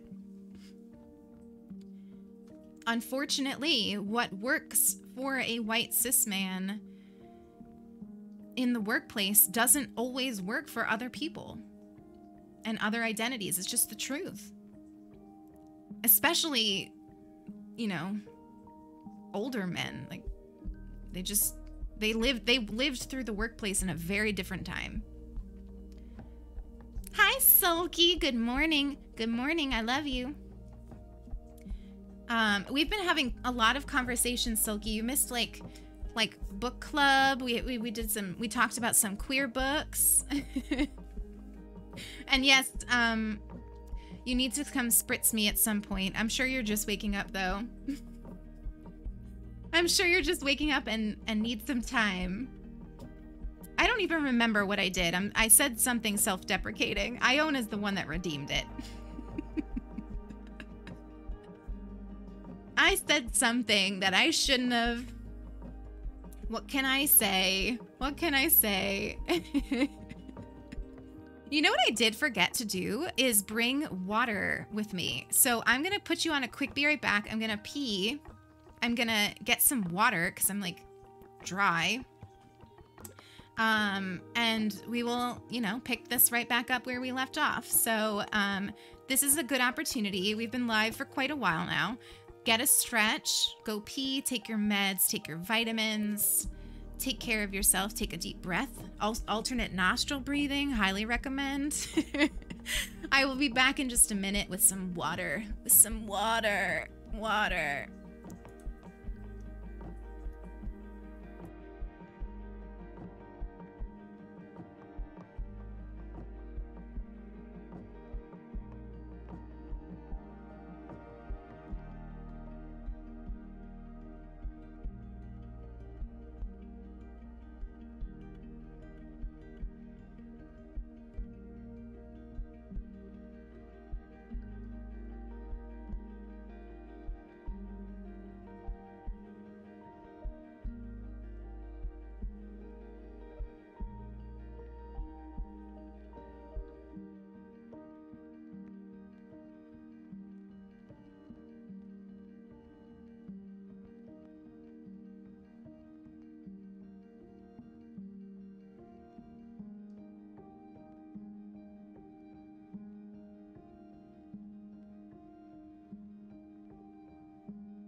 also got more coffee. But I did get water. I did get water. But I can't not get some coffee too, of course. So you can't see really because I'm wearing headphones. Here, let me show you. I bought this spray. It's like a natural spray from Whole Foods that's supposed to give me... Can't even say this with a straight face.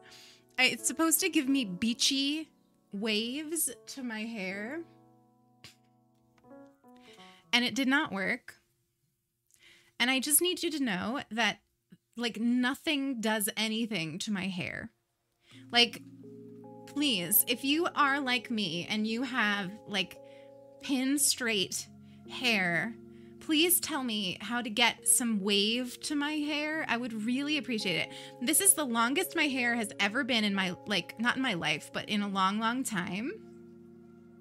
And I don't know, like, how to do anything with it. And I never like it. Like, I want it to just have, like, a little bit of style to it. But I genuinely don't know how to do it. Just like I don't know how to put makeup on, I also don't know how to do my hair. And so I, like, was so excited to get this spray. And it literally didn't do anything.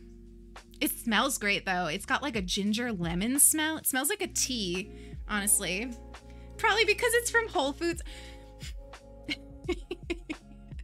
Okay, but I don't really want to put chemicals in my hair. JRC, the first cup of coffee of the day. Oof, good job. Hi, Sakura. It's so good to see you. You haven't found anything? Oh, no. Nothing lasts. This is supposed to have sea salt in it. I'm wondering if I just didn't do it right. I don't know. See, my hair's not long enough for braids, but my goal is to get it to be long enough for some cute little braids. When I was younger, I had very long hair. Going all the way back to the start of the stream where we were talking about the gender expectations of my family, part of that was that I would have very long hair. And I used to, like, the only way that it did anything, like, my only way I got waves was if I braided it. I'd love to get back to being able to do, like, cute, like, this length braids. That's my goal, but I'm not there yet. I don't think I have enough to really braid yet. Today is going to determine whether or not I play it too. Oh, Mass Effect. I haven't even mentioned it yet, Sulky. I was being secretive. I'm being secretive, but yeah, I guess the what is the phrase? Why can't I think of the phrase? What is the phrase? The cat's out of the bag. The cat's out of the bag. Although don't put cats in bags, they don't like it. What we're gonna play today is the Mass Effect Legendary Edition.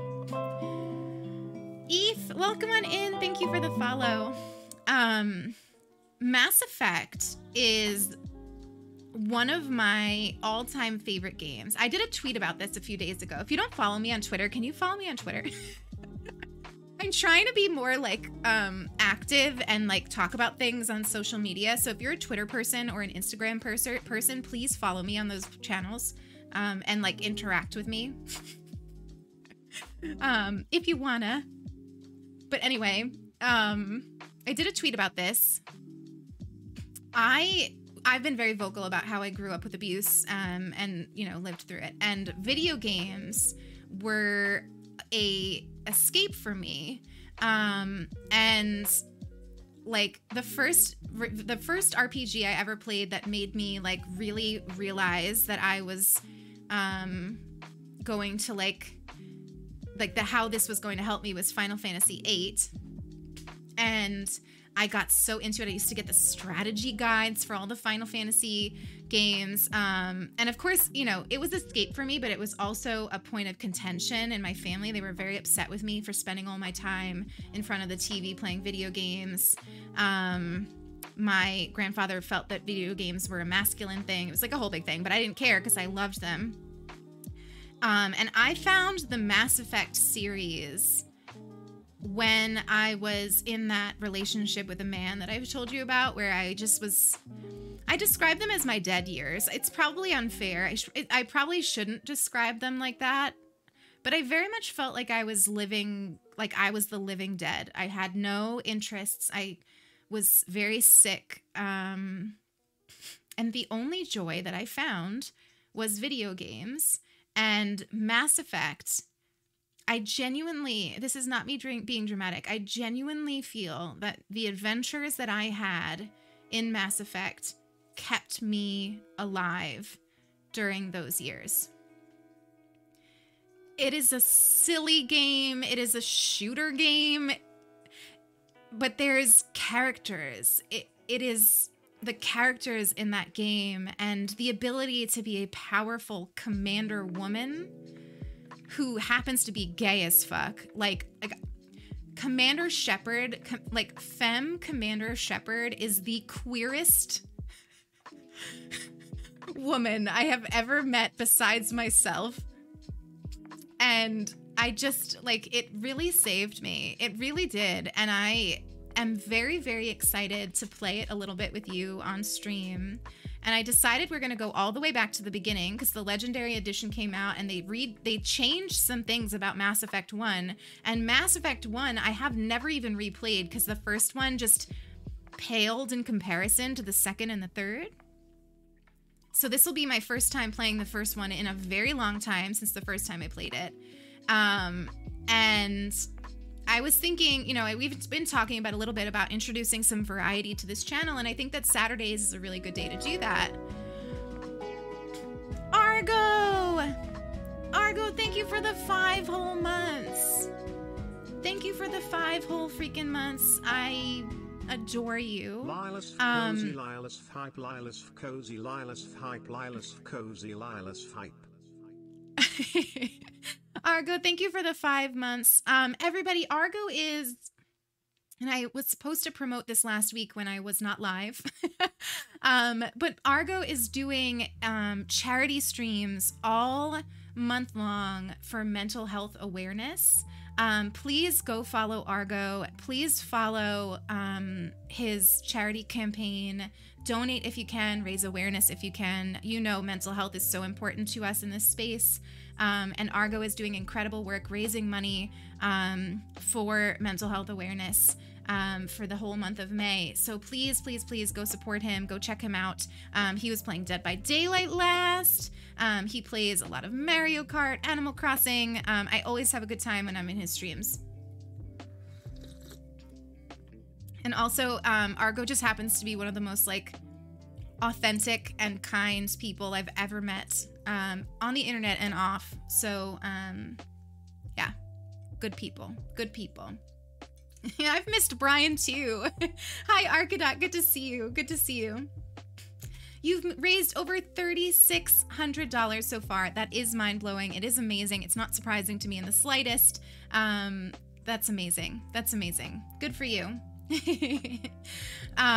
So let's see. What else? What was I talking about? Mass Effect. So yeah, I want to experience that game with you at least today.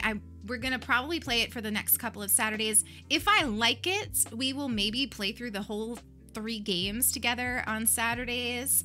But I also like the idea of Saturday being a variety day where we can sort of, like, here I am, right? It's been 6 months, almost 6 months since I've started streaming. I've predominantly played Animal Crossing. Recently, we've been challenging ourselves with just chatting, which I've realized I really like. Honestly, I could sit here and chat with you the whole time.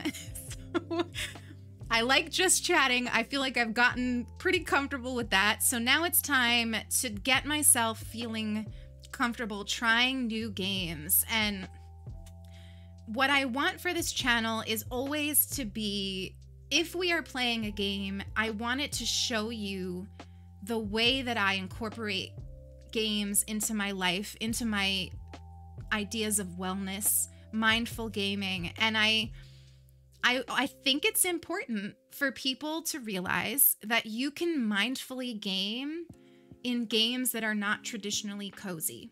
So I think that there's this expectation that the only games that I'll play on this channel are games like Animal Crossing, Stardew Valley, Cozy Grove, whatever. And I thought that that was all I could do too. I thought that that was probably the only thing that would align with me and my brand and what I'm trying to achieve here. But I actually, and Brooke helped me realize this, that like, it's not true, because it's the way that I approach gaming. That's what matters. And I would like to really try to show you this game and my love of it. And, you know, today we're going to start from the beginning. I'm going to not remember the controls. We're going to create our character. It's going to be, you know, silly, whatever. But I'd like to give it a solid shot, see how I'm doing with it, see if I enjoy it. And you all giving me the room to experiment like that and grow, it means the world to me. So thank you in advance for that. I love you very much. I love you very much. And I also should say, like, thank you for allowing me to grow with this just chatting too, because I know that that's been a relatively new thing, but I'm really, really enjoying it. And I hope you are too. I feel like we've had more opportunities to connect through just chatting. You know, we always used to chat while we were playing Animal Crossing, but there was just like, you know, the game in the middle. And so I think it's cool to be getting to know you even more. The Xerox, welcome on in. Thank you for the follow. Erica, thank you so much. You have no idea how much that means to me as a creator. You know, there's always the thought that, like, you know, people are probably only watching me for Animal Crossing, and that's okay. We just made a video about that on Streamer's Den. I have no ill will, you know, I do not take it personally when people only watch me for Animal Crossing, because I know that there are multiple different kinds of people on Twitch, and there are people who come to Twitch to find community and build human connection, which is my goal. But there are also people who come onto Twitch to vibe and watch a certain game, and that is okay, and I do not take it personally. So if your thing is watching me play Animal Crossing, I'll still be doing that on Thursdays and Sundays, probably. Definitely Sundays. And if you want to hang out while we do that, that's great. That's great. But if you would like to check out these other games and see what else we can get up to and how this space can grow and change and what we can do together, then I'd love to have you along for the ride. But either way, I do not take it personally, and you are just as much of a part of this community.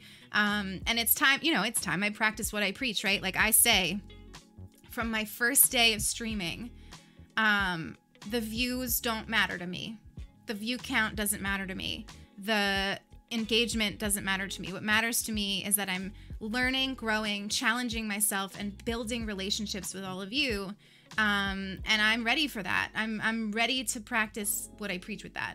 So I will not be looking at view count. I never do. I will not be assessing it after the stream. So if our view count goes down to whatever while we are playing Mass Effect, I'm still going to enjoy the freaking heck out of myself. And any of you who choose to be here while I am doing that, I am going to enjoy the heck out of you and focus on you.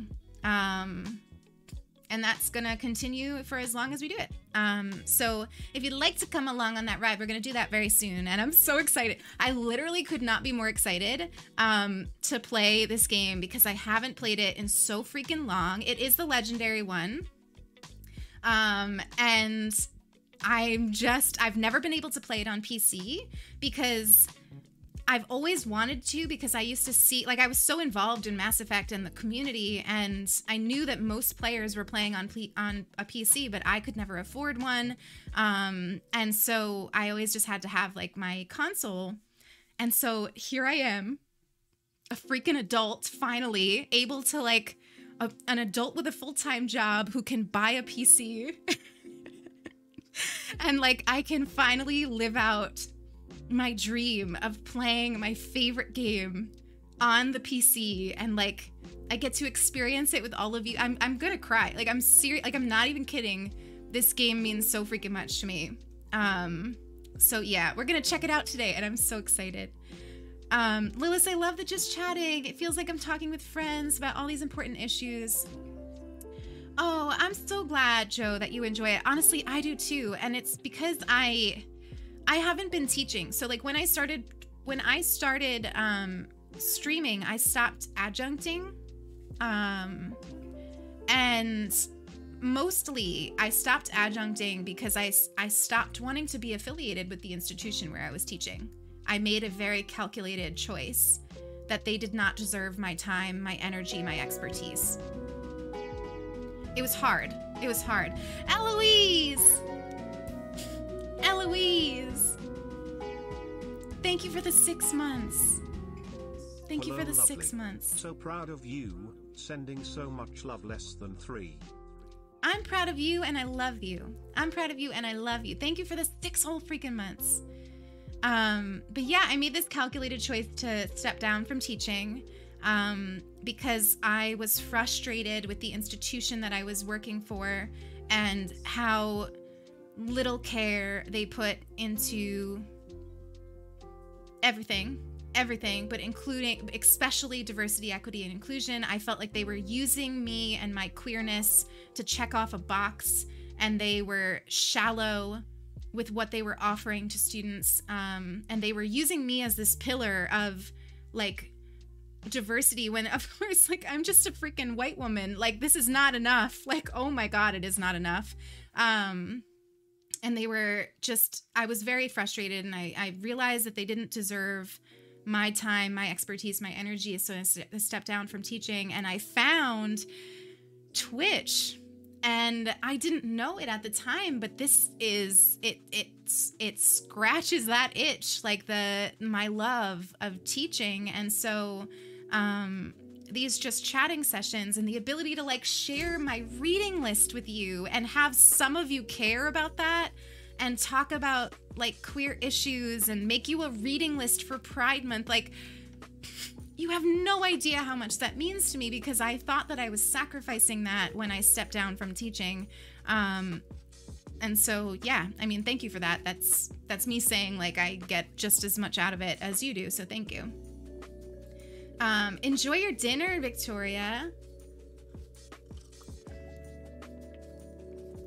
Yeah, Silky, you were sleeping, but we were talking a little bit. I was showing them some of our books because we were talking yesterday on your stream. Eric brought up how he wants to read different perspectives in preparation for Pride Month.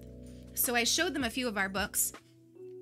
But I also mentioned that most of my books are in my office at work. And so I have to make like a digital reading list. And I thought we could do that together and share it with the community for Pride. So let's get to work, Silky. We got to create like a Google Doc of our recommendations for Pride Month books to read. I'm sure you'll be just as into that as me. Silky and I met and fell in love over queer theory. So that's important for you to know. That professor that I told you that I took his graduate class, Silky and I both love him and took him and read the same books, and so we have a very similar teaching style, and I'm excited to do that with her. Erin, it's so good to see you. How are you, my friend? And Jen Dragon, don't ever apologize for being late. Don't ever apologize. There's no such thing. Like Gandalf, we arrive exactly when we mean to, right? The other day when I wasn't feeling well after the vaccine, I did a Lord of the Rings marathon. I didn't get through all of the movies because I watched the extended editions, but I watched the first 2. It was so good. It was so good. I freaking love him. Speaking of which, we're gonna have a Gandalf emote. We're gonna have a Gandalf emote. And it's gonna be Gandalf chill. And it's gonna be like him smoking with the rings. I'm so excited about it. I'm so excited about it. Kelly, I hope you're not listening. That's for the next round. It's for the next round. Oh no, Kelly is listening. Kelly's gonna leave. Kelly's never gonna be my friend. I have all these thoughts in my mind, and I'm like, I write them on our Google Doc. But you all have been so wildly generous that we unlocked so many emotes. Oh my gosh, that's right. I never told you about this. And then we'll get into the game probably. If you do exclamation sub goal, I updated a little bit our sub goal command, and I also updated up here on the screen because I was thinking about it. And like, first and foremost, like, we're not, like, the idea of getting to 500 subs is not something I'm itching to get. I'm not trying to get there anytime soon. I'm very, very happy for that to be a long-term goal. I stress that because it's important to me to stress that. But we've had that on the screen for a little while, and I was like, you know what? Like, I never thought about, like, how would we actually celebrate that as a community if it happens? And I decided, number one, once we hit 500, that's when we unlock another emote. So I was like, first and foremost, chat will help decide what that emote is. And then number two, I was like, you know what? Let's mark 500 subs by doing a 12-hour charity stream for the charity of chat's choice. Now, the caveat there is that you have it has to align with my values. So, you know, we can brainstorm some ideas and then vote or however we want to do it. But whatever charity we decide to support has to align with my values. But I thought that that would be a fun way of marking that incredible milestone, which I know and understand it'll take us time to get to. So I'm not rushing to get there, but it is there. And I thought we could have that as like a cool thing that we could do in the future. Oh my gosh, Annie, you got a dog? Is the dog in the Discord? I need to see it. I need to see it. Honestly, I'm going right now. I can't wait. I can't like wait until I'm done streaming to see your puppy. Oh my god. Oh my god, Annie. A lab terrier mix. Oh, Annie, she's beautiful. She's beautiful. Oh, congratulations, my friend. Congratulations. Oh, that is so big.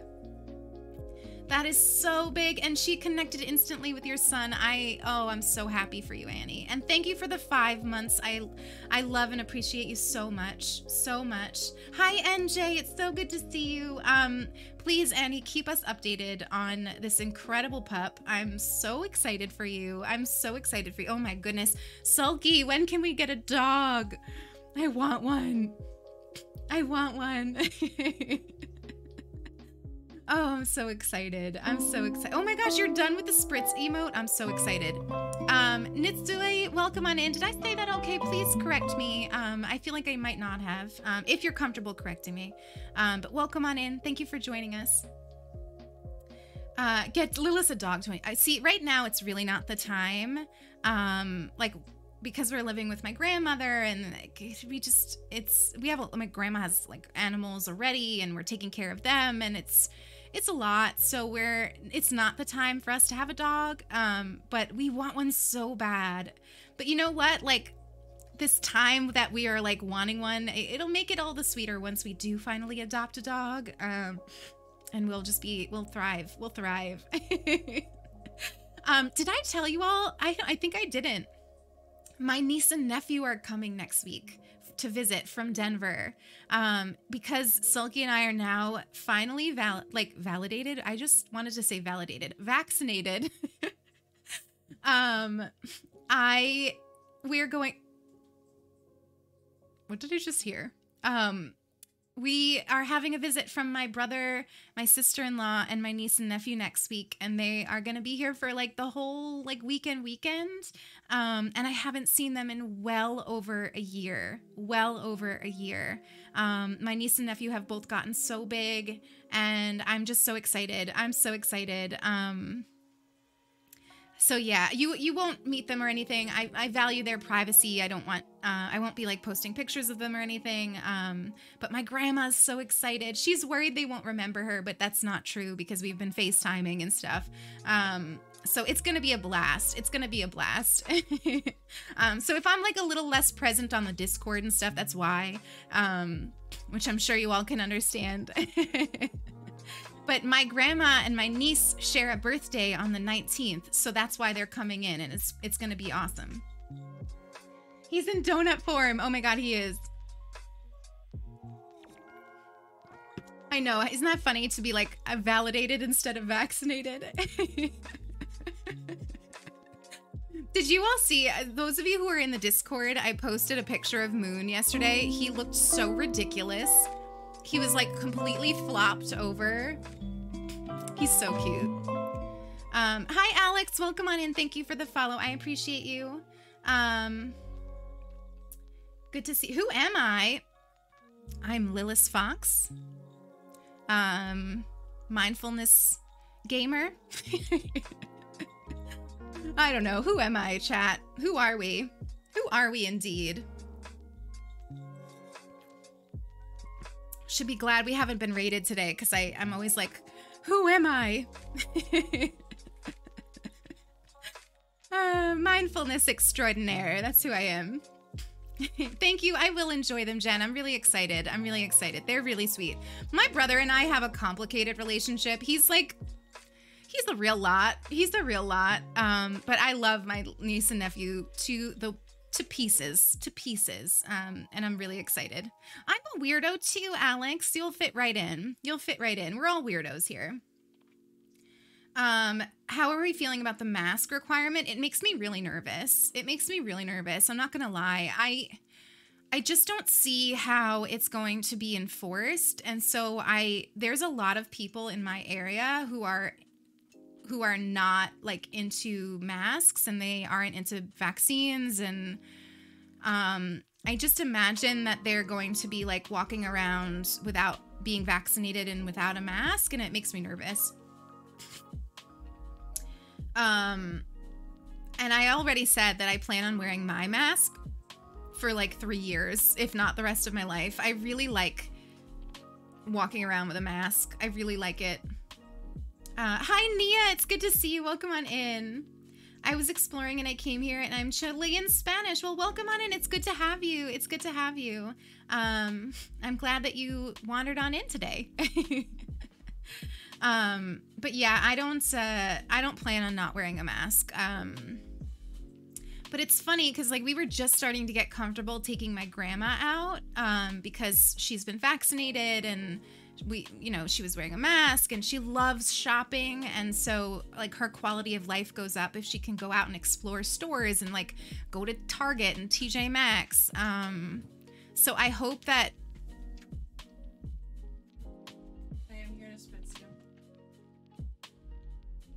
I think I found a desk on IKEA that could potentially be. she's here to spritz me, and she also found us an IKEA desk. So maybe we're going to IKEA this week. Anyway, you ready? Go back a little bit. Oh, honestly, that's refreshing. Do it again. I kind of liked it. Please, this is the same top I wore yesterday. Okay. Isn't she cute, chat? Can we get the sulky command? Okay. Love you. Keep looking though, but IKEA might be a good place to go. Okay. Thank you. Yeah, she stole my shirt. She stole my shirt. Okay. Bye, booby. Bye, everyone. Moon's looking at her. You see him? He's like, hi, Mom.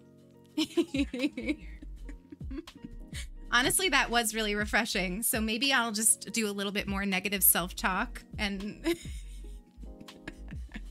get that. It's actually very warm in here for some reason. I think this PC we got like runs a little hot or something. I don't know. The fireplace is not actually on. It's just like the light of it. The spritz has backfired. Oh, Nia, thank you. She is, if you're new here, obviously that was my girlfriend. She's also a streamer, but she's also just the light of my life. And a really incredible person, and I just freaking love her. So if you haven't ever checked her out, please check her out. She's been playing a ton of Dead by Daylight lately, and she's the reason that I'm into Dead by Daylight at all. So let's get Sulky to Dead by Daylight partnership. I want that for her. I want her to be like a cool Dead by Daylight partner. I want that for her. Let's manifest. Can we manifest that for her right now? Good vibes to Sulky. One day, I fully believe it. I believe there is nothing Sulky can't do. And I'm not just biased. I mean that. Restful Fairy, welcome on in. I feel like a lot of people with fairy in their name have followed us today, and I love that. Sulky for Fog Whisperer 2021. Yes, let's manifest it. I feel whole again with my bean. Will be coming for my taco later. I love it. Annie, you know, there's never any pressure to sub. You know that. I 100% know that you are here for me and this community, whether or not you monetarily support it. I hope you know that. I hope you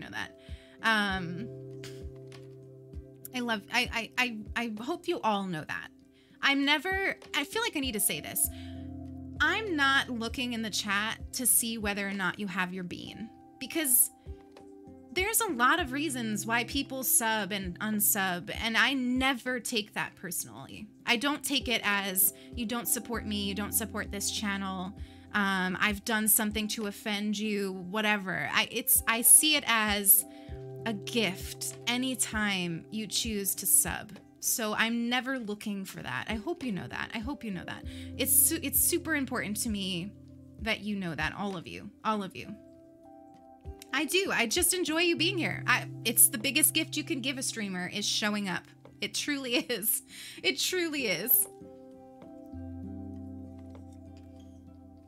I mean, the beans are hella cute, and I'm so excited for...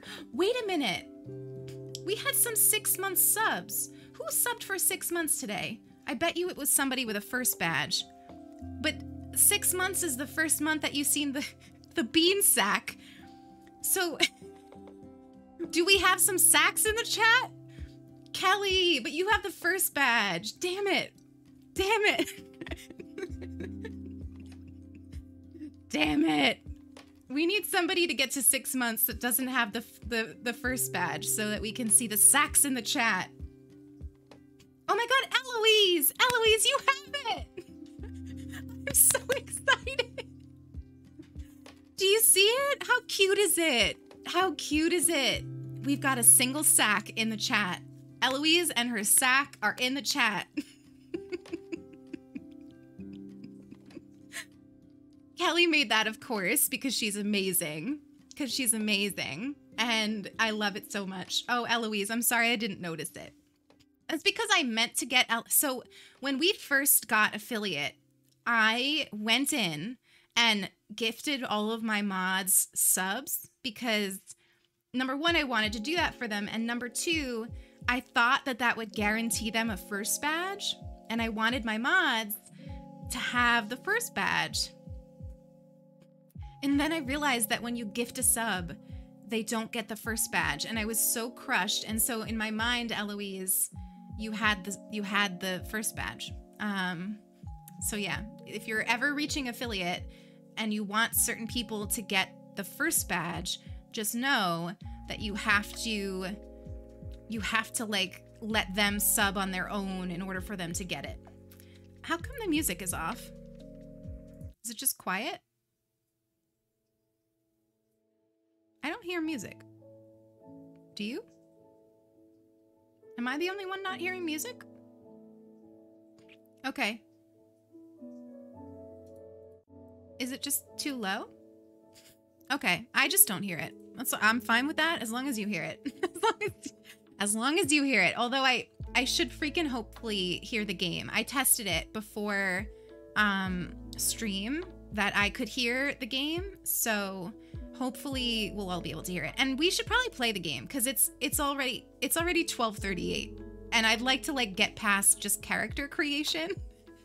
So why don't we why don't we play the game? Why don't we play the game? So, mods, if you could change the game to Mass Effect Legendary Edition, I put it in the mod chat if you wanted to like copy and paste it.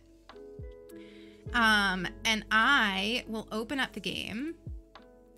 Basically, what we're probably going to get to do today is like character creation and maybe see the beginning of the game. Like, honestly, if we're being real, that's all we're going to get to today.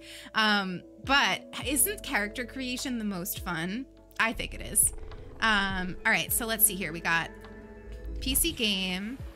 Let's turn off Spotify. And you let me know if you can hear everything. And we're going to start with Mass Effect 1 because I'm just told you I have not played Mass Effect 1 since the first time I played it because it really did pale in comparison to Mass Effect 2 and 3.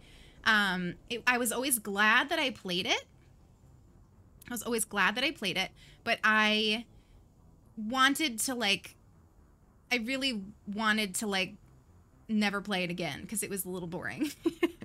So, but I'm not hearing it. Hang on. Let me check my audio real quick. Why would I suddenly stop hearing all of the music? I literally didn't even change anything. Let me see. So desktop audio. If I put it on monitor and output, will you both, will you hear it twice? That didn't even fix it, though. I think I need to have it on monitor off. Is it just too low? Hang on. Give me a minute. Give me a minute. Why would that happen? Hang on. Hang on just a minute. Let me fix this. I would like to be able to hear it.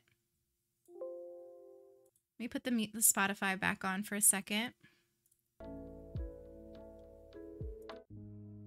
Sulky, do you have any idea why I would suddenly stop hearing all of my desktop audio?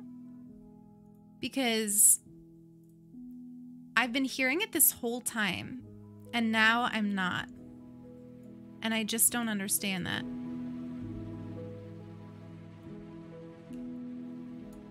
It's very bizarre. It's very bizarre.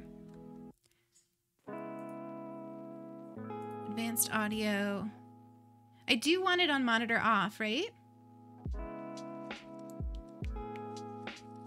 I do want you to come in. Yeah, I'd really love for this to actually work. And since you've already been on camera, I guess you don't mind. But if you wouldn't mind coming in and taking a look. Because I'd love to hear it. I don't want to have to play without hearing it. Hang on, everybody. Hang on.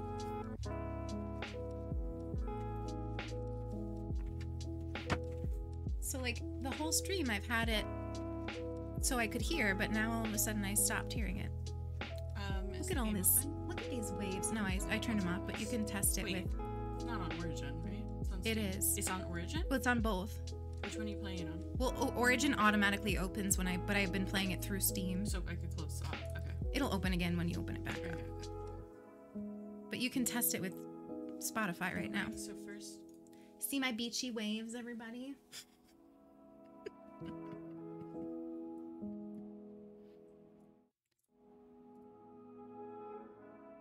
Is that the name of our... Mm-hmm. The headphone doesn't have a mute on it, right? It's... Mm-hmm. What is that? I don't know. We got new headphones. It's a good chance for me to finish my coffee.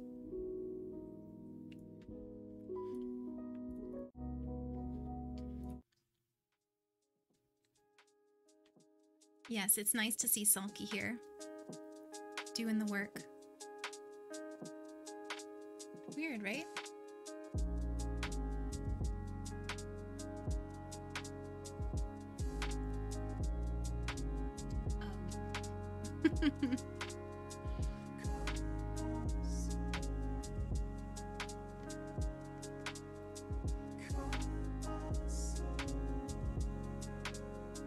have to not hear it. It's okay. I can survive. But I like literally set it up so I don't. Okay.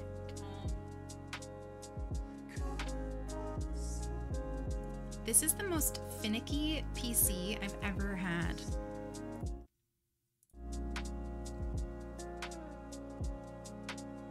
Did you want to check my OBS settings?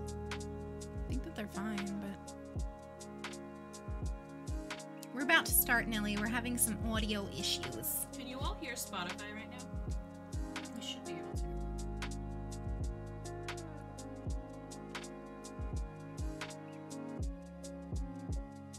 Aw, Emily, you're so cute. Why are you so cute? They can hear it.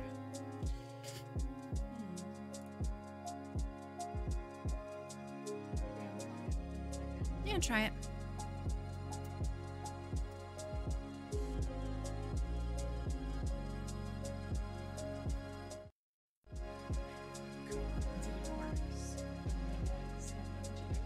It's so odd. Oh.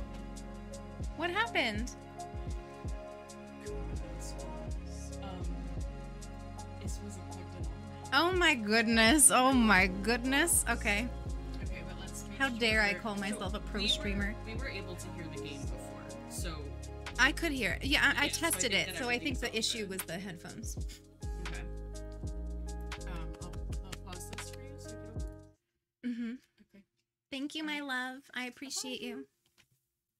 All right, now let's get into this. Let's get into this. Thank you for your patience, everyone. We love you. We love you very much. I'm a pro streamer. I mean, I don't know about that. I don't know about that. Here we go. Okay, I was a little concerned why you weren't seeing that just now. Sulky Geek Squad, offering her services everywhere. All right, now. Am I hearing this loud enough? The Dream Team.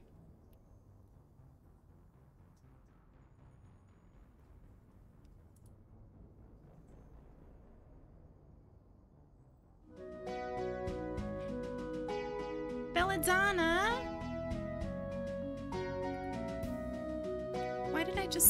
Why am I not hearing that? I think it's just low. Hang on.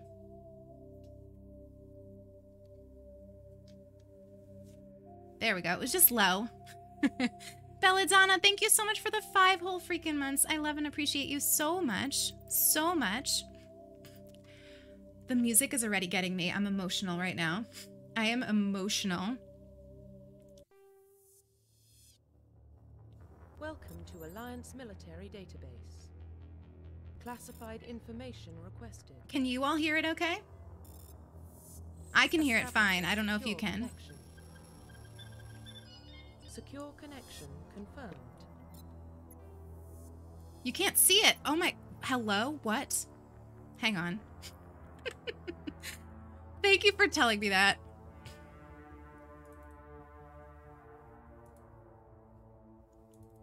I truly...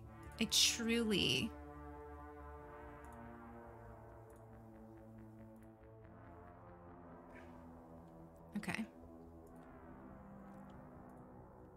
I'm gonna just do... Like, for some reason, the game capture is not working. Capture a specific window. Mass Effect.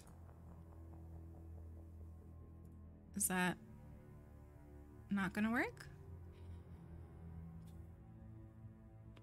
Oh, there it is. Hello.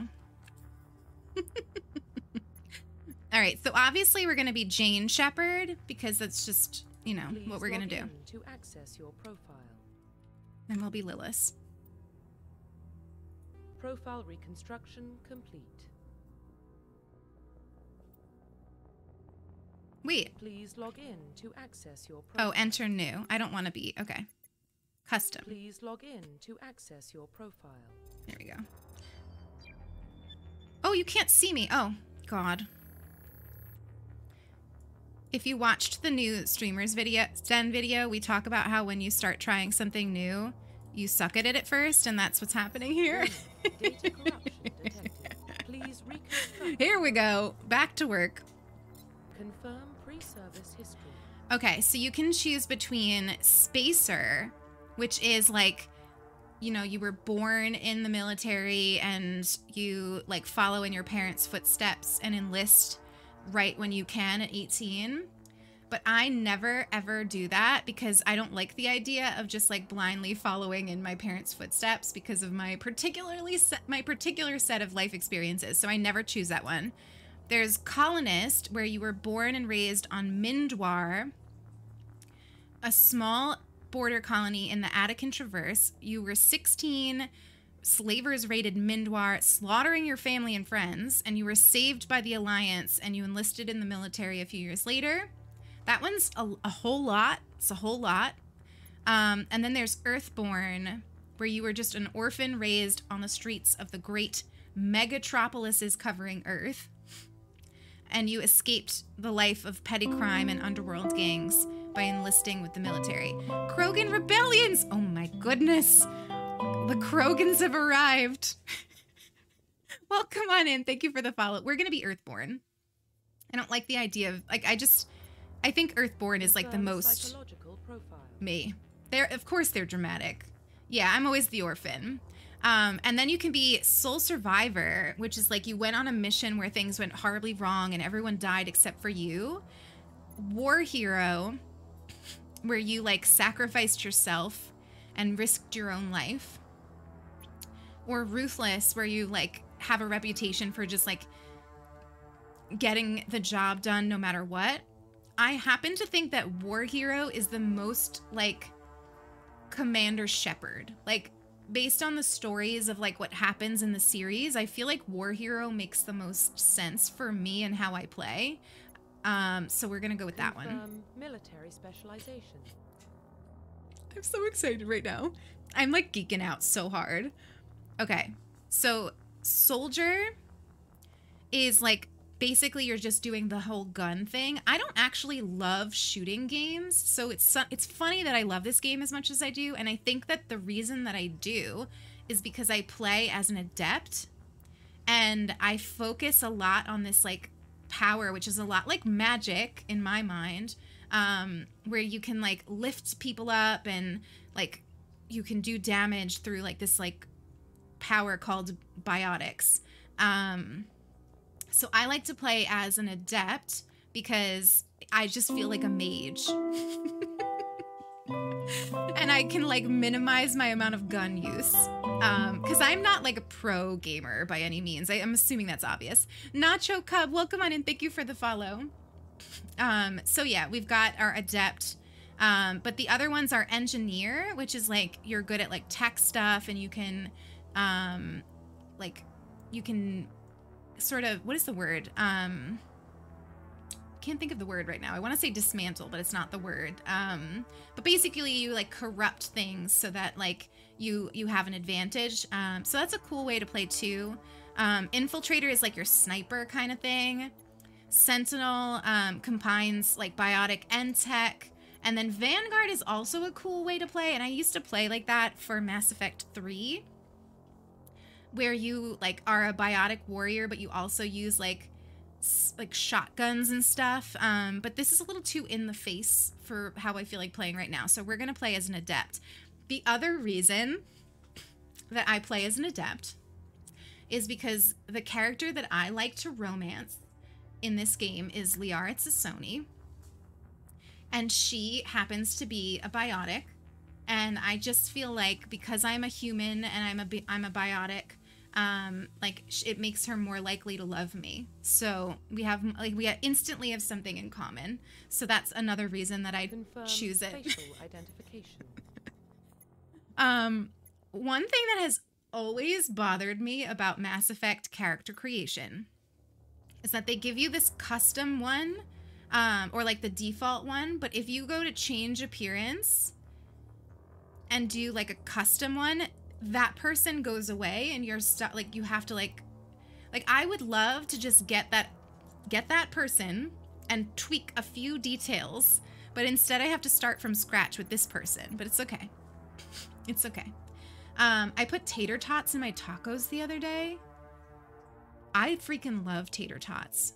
Anything that's like a tater tot or like a hash brown. When we were sick with after the virus, not the virus, my God, after the vaccine, I like had this random craving for Dunkin' Donuts hash browns, and I ordered like 20 of them and just ate them. Should we cycle the presets? Hello. Are these just random? Is there like a, ooh, hello, I like this hair. Okay, cuties. Oh, I kind of like this person's face structure. This might be a good person to start with. I think we'll start with this person. You're gonna play it on PS3. Eric, you know, the only thing that I'm sad that they didn't put into the Legendary Edition is the multiplayer. I used to play Mass Effect 3 multiplayer all the time. And it was like I guess it was my PlayStation 3, I don't remember. But at the time, my name was Miss Misery, which was like an Elliott Smith song reference. And I like used to get trolled by these 13-year-old boys for playing the game as a woman and like kicking their butts. They were like, who is this Miss Misery?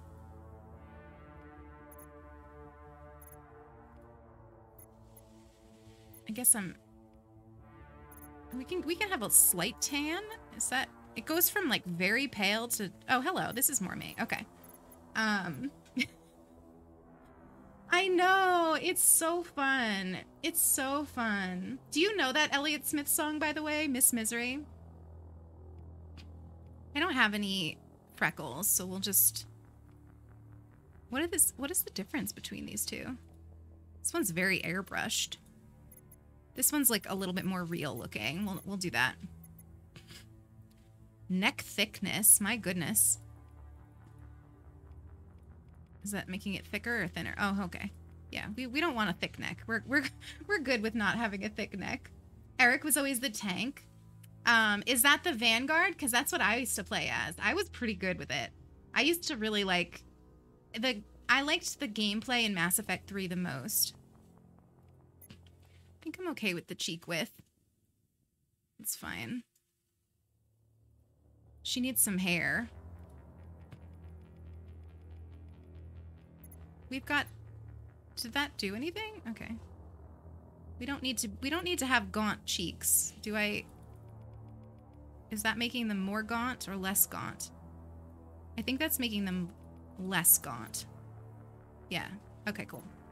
I'm fine with the ear size. It's totally fine. Let's do the eye shape. Can you just, like, look at us, lady? Hello? Okay, there you go. Ooh.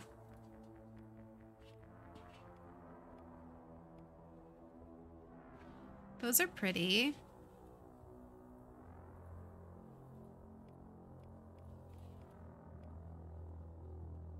I feel like these are probably the most like mine because I have really big eyes, but I don't know if I can make them look... Can I move them? Oh, I can. I can move the height of them. Okay. Is that... Are they going up or down now? Okay, that's slightly better.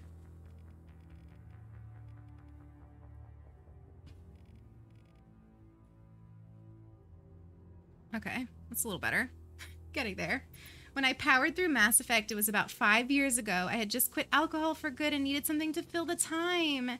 It was really important to me. I played Paragon. Yes.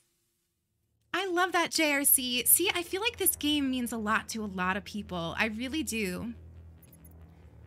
I always play Paragon. I used to be like, because I was like a completionist with like trophies on PlayStation, and so I wanted to do a playthrough where I was like a renegade, which is like, so Paragon is like, you're being like nice and helpful, and renegade is you're kind of like more edgy and like you can be mean, but I was never able to do it. I never succeeded in doing a renegade playthrough. I just get too like, I don't know, I feel bad.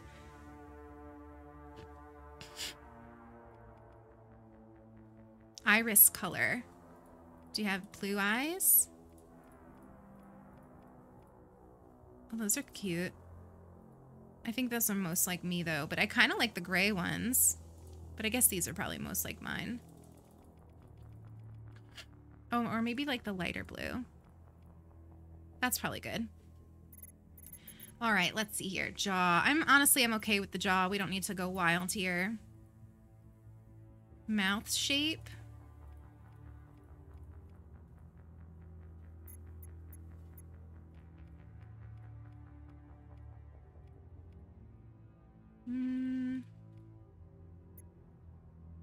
It's fine, I think. If you've forgotten, I hope you've eaten something. I did. I had, oh my gosh, how did I not tell you this? You know how we were talking about Nutella and how, like, I've never had Nutella because it's not vegan? I haven't tried the one that Kat put in the Discord yet. Like, Kat put their own, like, recipe in there, and I definitely want to try it. But I found a vegan one at Whole Foods. And I tried it on toast, and it's so good. It's so good. I cannot get her to, like, look at the camera. There we go. Okay. Do I... That's fine. That's fine.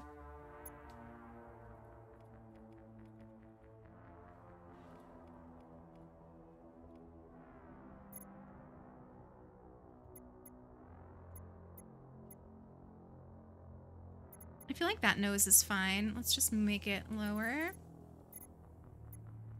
What is nose depth? That's fine. Honestly, I'm fine with it.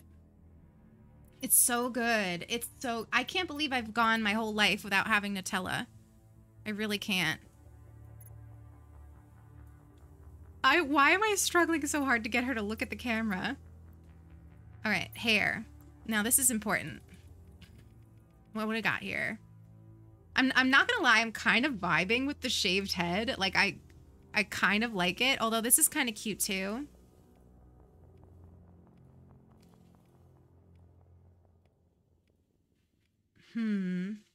Oh.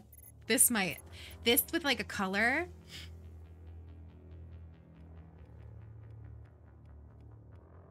I kind of like the red. Ooh, purple.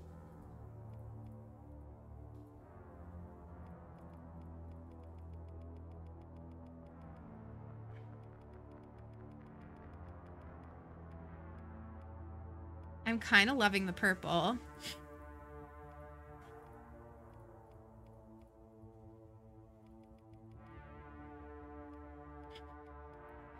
I don't know what to do. The shaved head is cool, I know, but I'm kind of loving this one, and I just feel like this one is the most Commander Shepard-y. Like, I kind of love it. I kind of love it. She needs it. All right, I kind of like... Let's see what the brows are about.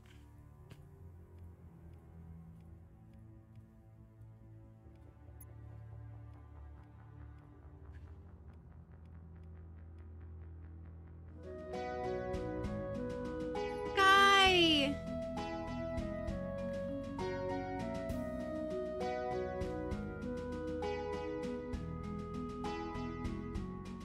Happy to be here, heart, it's a lovely community. Thank you all for welcoming me so warmly. Guy, you're amazing. Thank you so much for the 2 whole months. I can't believe it's been 2 months already. Welcome back to the sub family for another month. It's so good to see you. I hope you're having a really good week, a really good Saturday. I'm going to keep the brows black. I like them like that. Now, was there a way for me... oh, I wish there was a way to make the brows spread out a little bit, but I guess not. All right, we got blush. I'm okay with just like a little red on the cheeks. Lip color.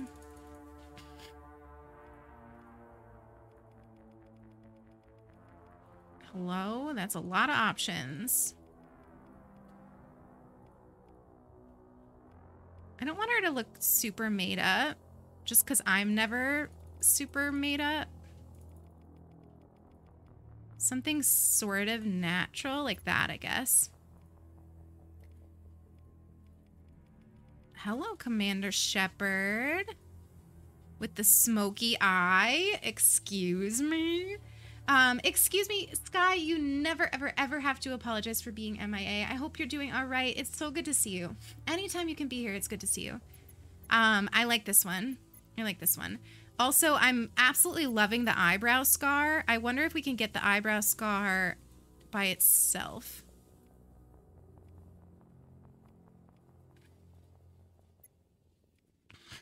Okay, so there was like 2 with the eyebrow scar. There's this one and this one, which is honestly kind of cool. And that one. I think I like this one the most, though.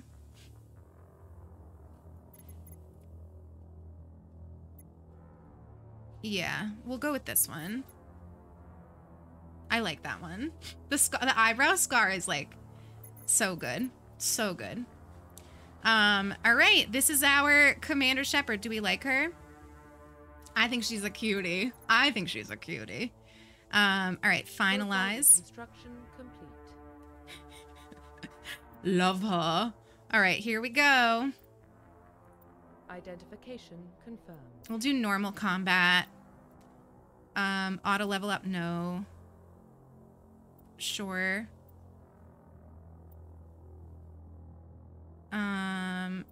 Let's put the subtitles on.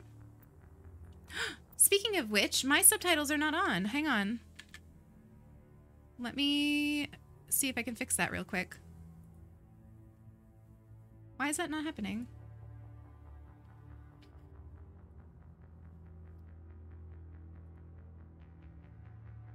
Caption.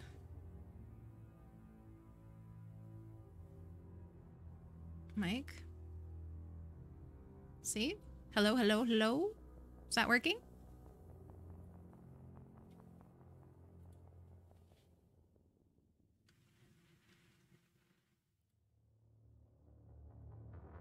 Okay. Hopefully that works. Let me know if it doesn't. It does match the glowing power. Okay, we can do tutorials because it's been so long since I've played. Jess, thank you for the 5 months. Well, what about Shepard? Earthborn, but no record of her family. Ooh, Tina. She was raised on the streets, learned to look out for herself. You bet. She proved herself during the Blitz, held off enemy forces on the ground until reinforcements arrived. She's the only reason. Look at her. Look at that hair. We can't question her courage. Humanity needs a hero, and Shepard's the best we've got. Jess, thank you again.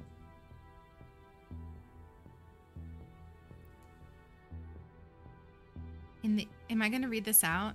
In the year 2148, explorers on Mars discovered the remains of an ancient spacefaring civilization. In the decades that followed, these mysterious artifacts revealed startling new technologies, enabling travel to the furthest stars. Oh, that I did not get through it. How's the game audio, everybody? Is it loud enough? Is it too loud?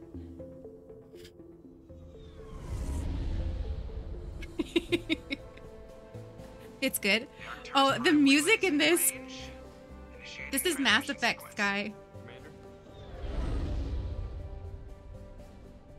Sometimes I just listen to the Mass Effect 3 soundtrack when I just want to feel something. We are connected. Calculating transit mass and destination. Do you feel that? I'm like having an emotional reaction. Wiring approach vector. All stations secure for transit. It looks so good. It looks so good.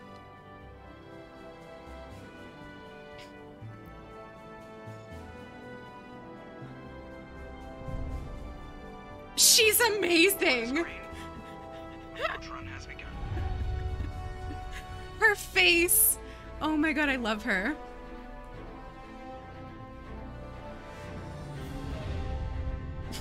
JRC, I'm howling. Hitting the relay in 3, 2, 1.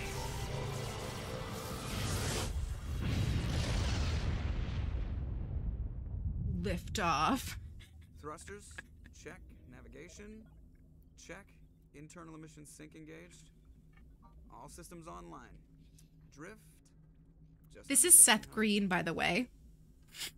This is Seth Green. Your captain will be Nihilus. I hate that guy. Same. Nihilus gave you a compliment, so you hate him. Okay, Caden. Remember to zip up I your love gay jumpsuit on the way Caden. out of the bathroom? That's good. I just jumped us halfway across the galaxy and hit a target the size of a pinhead. So that's incredible. Besides, Spectres are trouble. I don't like having them on board. Call me paranoid. You're paranoid.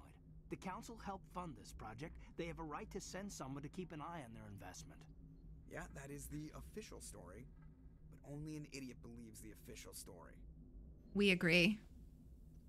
They don't send Spectres on shakedown runs. Look at how good she looks. I'm screaming. That was expert character creation. Just cleared the mass relay, Captain. Stealth systems engaged. Everything looks solid. Good. Find a comm buoy and link us into the network. Look how she's standing. At the power she holds. Aye, aye, Captain. Better brace yourself, sir. I think Nihilus is headed your way. He's already here. Tell Commander Shepard to meet me in the comm room. Oh, Sam, same. I am get that, so Commander? excited. I heard. I'm on my way. Is it me or does the captain always sound a little pissed off? Only when he's talking to you, Joker. Same Thelky. Isn't she incredible? Look at her. Okay, I have no idea how to play because I've never played on PC before. But I'm sure we can figure it out. Let's just take her in. She's a cutie.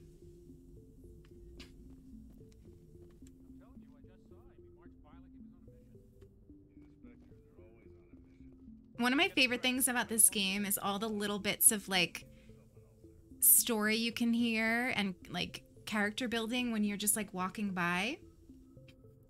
Can you be in love with your video game character? Oh, always. How do I talk to you? Oh, no, hang on. I don't want to shoot you. How do we put that away? Congratulations, Commander. Looks like we had a smooth run. This is going to go so well until I get the hang of it. I heard you arguing. Sounds like you don't trust Arturian guest.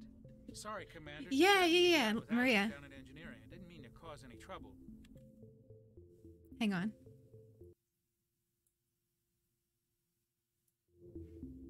Let me know if that's too loud. But you have to admit, something's odd about this mission. The whole crew feels it. You think the Alliance brass is holding out on us? The All we're Alliance supposed brass. to do is test out the stealth system. Why is Captain Anderson? Oh, in JRC, I charge? love my And then there's Skyrim Miles. characters. Spectres are elite And, operatives, top covert agents. Serana? Why send a Spectre, a Turian Spectre, on a shakedown run? It doesn't add up. See, the humans in this game in the beginning are really like speciesist or like racist. Like a lot of them are like, oh, humans only. It's a problem. What do you know about the stealth systems? I just know it masks our location from scans and sensors. Cutting-edge technology. The Normandy's the only ship with this prototype drive. But I why love are the we fully Normandy. staffed? I love it. A skeleton crew would be cheaper. So I less never chance told of you this. security leaks too. Plus, there's Nihilus. But I once Pretty did obvious this shakedown run is just a Mass cover. Effect cosplay at a convention. I dressed up as Commander Shepard. I had these really awesome N7 leggings. And just like, oh, it was so fun. I don't have them anymore. But maybe one day we can do some cosplay. A cover. For what? Damned if I know, Commander. We're out here on false pretenses. I'm not a fan of being left in the dark. You don't trust Nihilus. I don't like Turians in general. It runs in my family. My See grandfather what I'm fought in talking the First about? Contact War. Lost a lot of friends when the Turians hit us. That was 30 years ago. You can't blame Nihilus for that. They have some work to do. No, They have some I work guess to do, not. these humans. But it still makes me nervous to have a Spectre on board. Especially a Turian. Pisces. We're an Alliance vessel, human military, but Nihilus doesn't answer to the captain like the rest of us. Spectres operate outside the normal chain of command. And they don't come along just to observe shakedown runs. Nihilus looks like he's expecting some heavy action. So if you're wondering what's going on, everybody is sus of Nihilus because he holds a lot of power and because he's a Turian. I'll see if I can get some answers when I see him. Good luck, Commander. All right. So to talk, you hit spacebar, not whatever I hit before. Oh gosh. I grew up on Eden Prime, Doc. It's not the kind of place Spectres visit. There's something Nihilus isn't telling us about this mission. Nobody trusts him. The captain's in charge here. He wouldn't take orders from a Spectre. Not his choice, Doc. Spectres don't answer to anyone. They can do whatever they want. Kill anyone who gets in their way. Yeah, I'm sure I could. We could also just figure it out. It's fine. Commander Shepard, I was hoping you'd get here first. It will give us a chance to talk. The captain said he'd meet me here. He's on his way. I'm interested in this world we're going to, Eden Prime. I've heard it's quite beautiful. They say it's a paradise. Yes, a That paradise. purple hair, she is Serene, slaying. tranquil, safe. Slaying. Eden Prime has become Sam, something of same. a I symbol freaking for love you. Garrus. I can't wait to meet him. Proof that humanity can not only establish colonies across the galaxy, but also protect them. But how safe is it really? Do you know something? Your people are still newcomers, Shepard. The galaxy can be a very dangerous place. Is the Alliance truly ready for this? I think it's about time You we told instantly the liked commander Nihilus? what's really going on. This mission is far more than a simple I mean, like, shakedown I run. appreciate that he's getting, like, he's being sussed for no reason, really. I figured there was something you weren't telling us. We're making a covert pickup on Eden Prime. A covert That's pickup. why we needed the stealth systems I operational. love the way they talk. It really kills me. There must be a reason you didn't tell me about this, sir. This comes down from the top, Commander. The shaved Information eyebrow strictly is on a just... need-to-know basis. A research team on Eden Prime unearthed some kind of beacon during an excavation. It was Prothean. I thought the Protheans vanished 50,000 years ago. Their legacy still remains. The mass relays, the Citadel, our ship drives. It's all based on Prothean technology. This is big, Shepard. Oh my gosh, really, Julia? The last time humanity made a Please. discovery like I this, totally recommend it jumped our technology wholeheartedly. forward 200 years. But Eden Prime doesn't have the facilities to handle something like this. We need to bring the beacon back to the Citadel for proper study. Obviously, this goes beyond mere human interests, Commander. This discovery could affect every species in Council space. So if you've never played a BioWare game before, one of the things that I love about them is that a big focus of the game is relationship building, and you build and you recruit like a party of characters throughout the story, and you build relationships with them, and that's one of my favorite things about this game. Why didn't we keep the beacon for ourselves? You humans don't have the best reputation. Some species see you as selfish, too unpredictable, too independent, even dangerous. Valid. Sharing that Super beacon will valid. improve relations with the Council. Plus, we need their scientific expertise. They know more about the Protheans than we do.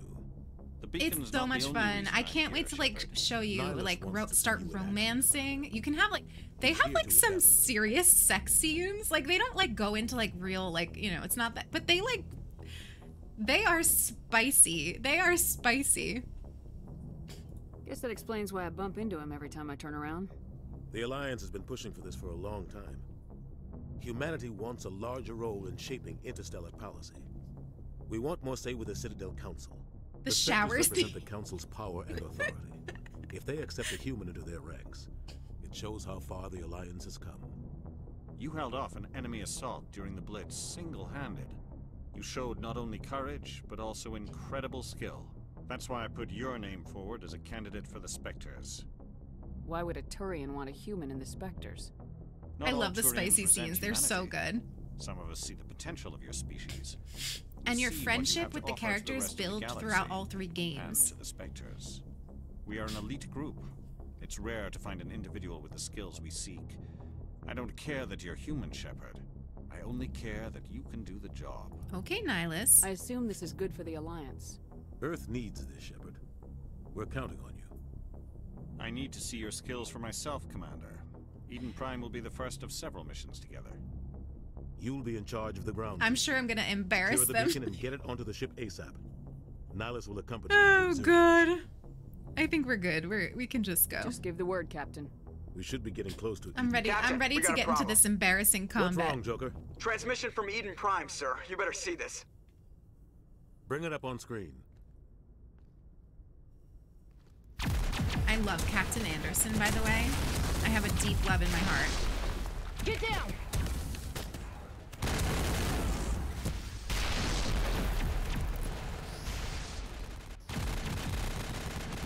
I had such a crush on this person that you're seeing on the screen. We are under attack, taking heavy casualties. I repeat, heavy casualties. We can't. Need evac. They came out of nowhere. We need. Not him, obviously. Yeah, this is the Legendary Edition that just came out. It looks good. It looks good.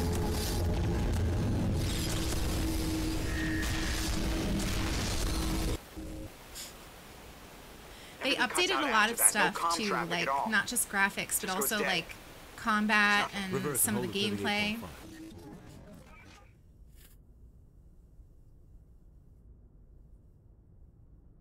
Status report. 17 minutes out, Captain. No other Alliance ships in the area. Take us in, Joker, fast and quiet. This mission just got a lot more complicated. A small strike team can move quickly, without drawing attention. It's our best chance to secure the beacon. Grab your gear and meet us in the cargo hold. I hope you can tell that I'm thriving right now. Tell Alenko and Jenkins to suit up, Commander. You're going in. Every time I look at her, I get giddy. We did such a good job. Engaging stealth systems.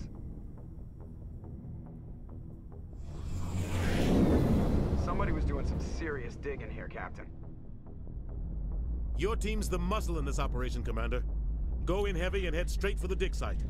What about survivors, Captain? Helping survivors is a I secondary didn't hear that, objective. JRC. The beacon's your top priority. I didn't hear that. Approaching drop point 1.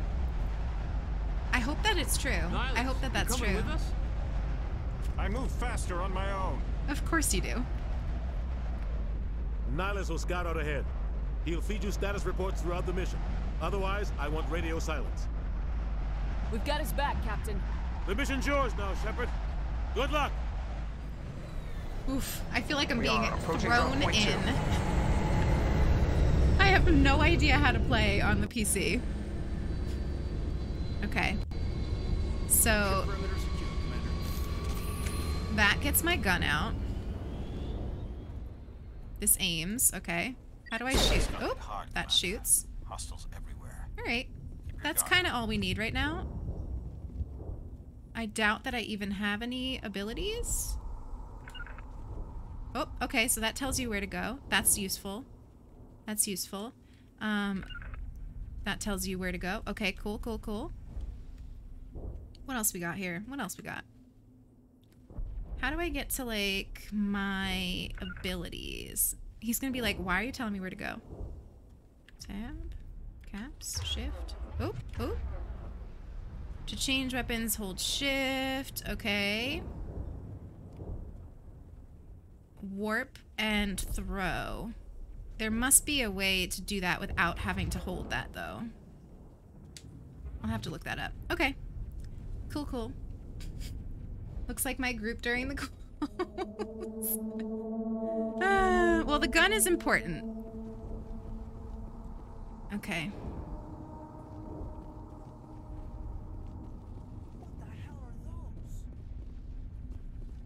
Gas bags. Don't worry, they're harmless. I don't remember which way we need to go. I feel like it's that way. Wow, I remember this. I haven't played this in so long. Emily! Emily, thank you so much for the 5 months. Thank you for the 5 months, Emily. I'm so glad to have you Back here. from a lurking to celebrate. Lilus hype, Lilus hype, Lilus hype, Lilus hype. Lilus hype.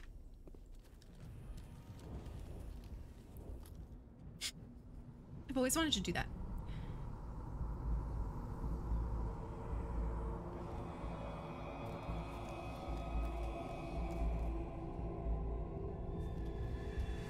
She's so serious.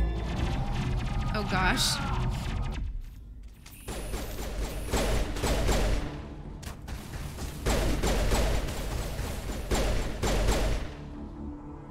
Whew, we did it. Richard. Richard, no. Rip right through his shields. Never had a chance. We'll see that he receives a proper service once you the mission hearing- is complete. But I need you to stay focused. Okay. Aye, aye, ma'am. We're good. We're good. We're good. Richard, that was really short-lived. Okay, well, Caden, it's you and me. Why do I feel like I'm going back the way that I came? I always get so disoriented in the beginning of games. Is anyone else like that? Like when you first get into a world, you're like, oof, how do I play? What do I do? Metagel. Okay, we're not hurt though. Can you get off the screen? Press V. Okay. Well, we didn't really need that, but that's fine.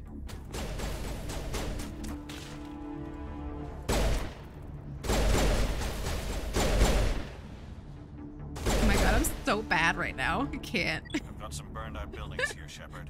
Pour the Metagel on Richard. He'll be fine. I know. I'm gonna check it out. I'll try to catch up with you at the dig site. You still feel like that with Breath of the Wild? See, I would love to play Breath of the Wild. I honestly would on stream because it's one of my favorite games, and I'd love, like, I know that that's a common reaction to Breath of the Wild is to feel overwhelmed by it, but I kind of just want to wait until the second one comes out. I don't know. I feel like I don't know how to get to cover, and that's stressing me out. Oh, what did I just do? I just walked into it? Okay, you just walk into it.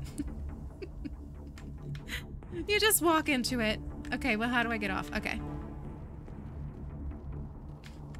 Shift to issue orders. Q and E have specific squad mate move to a point of attack. C is to regroup. Okay, cool. Oh, how sad. Richard's dead. I can't. E doesn't do anything because Richard is dead.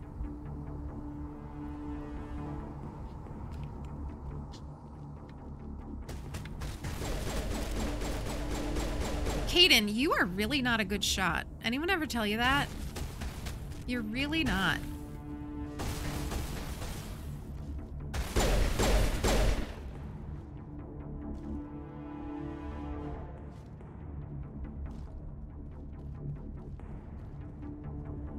B.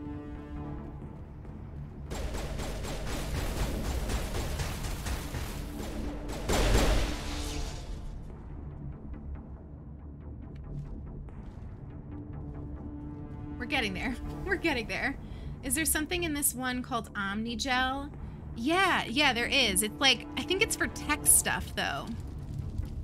Like, if it's like part of like hacking and stuff.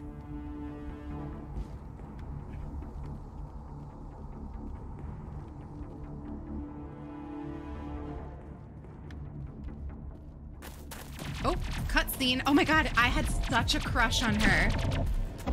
This is Ash. Oh.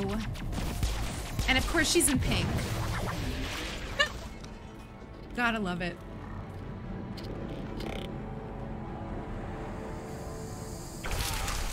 Uh-oh.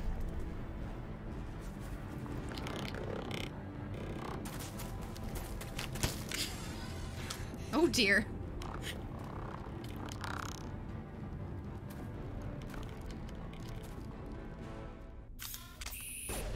Alright. I should probably be taking cover here. Okay. It's gonna take me a while to be good enough with the mouse to get like a headshot. I have to get used to the sensitivity of it. Gunnery Chief Ashley Williams of the 212. You the one in charge here, ma'am? I'm doing great, thank you. A few scrapes and burns, nothing serious. My hands are sweaty. The others weren't so lucky. Oh man. We were patrolling the perimeter when the attack hit. We tried to get off a distress call, but they cut off our communications. I love how they Fighting put her for in my life pink. ever since. Like, I just can't. Where's the rest of your squad? We tried to double back to the beacon, but we walked into an ambush. I don't think any of the others... I think I'm the only one left. This isn't your fault, Williams. You couldn't have done anything to save them. Yes, ma'am. We held our position as long as we could. I know. Until the Geth overwhelmed us. So The Geth haven't been the seen Geth outside the Veil in nearly 200 years. they're talking about right now. Now. They're like They must have come for the beacon. robots, The dig site is AIs, close, really? just over that rise. It might still be there. You'll learn all about them. We could use your help, Williams. Aye, aye, ma'am. It's time for payback. The drama. Aye, aye, ma'am. It's time for payback. Oh, look, we can learn about the Geth. Here we go. What else do you know about the Geth? Just what I remember from history class back in school. They're synthetics, non-organic life forms with limited AI programming, created by the Quarians a few centuries ago. They were supposed to be a source of cheap labor, but ended up turning on the Quarians. I love the and Quarians. drove them into exile. You never liked Ash? Well, after that, they just kind of disappeared behind the Perseus Veil. Nobody's really heard I always much liked of her them more than since. Caden. I found Caden very annoying. Tell me everything you know about the beacon. They were doing some digging out here to extend the Liara is monorail my and real expand love. the colony. A few weeks ago, they unearthed some Prothean ruins and the beacon.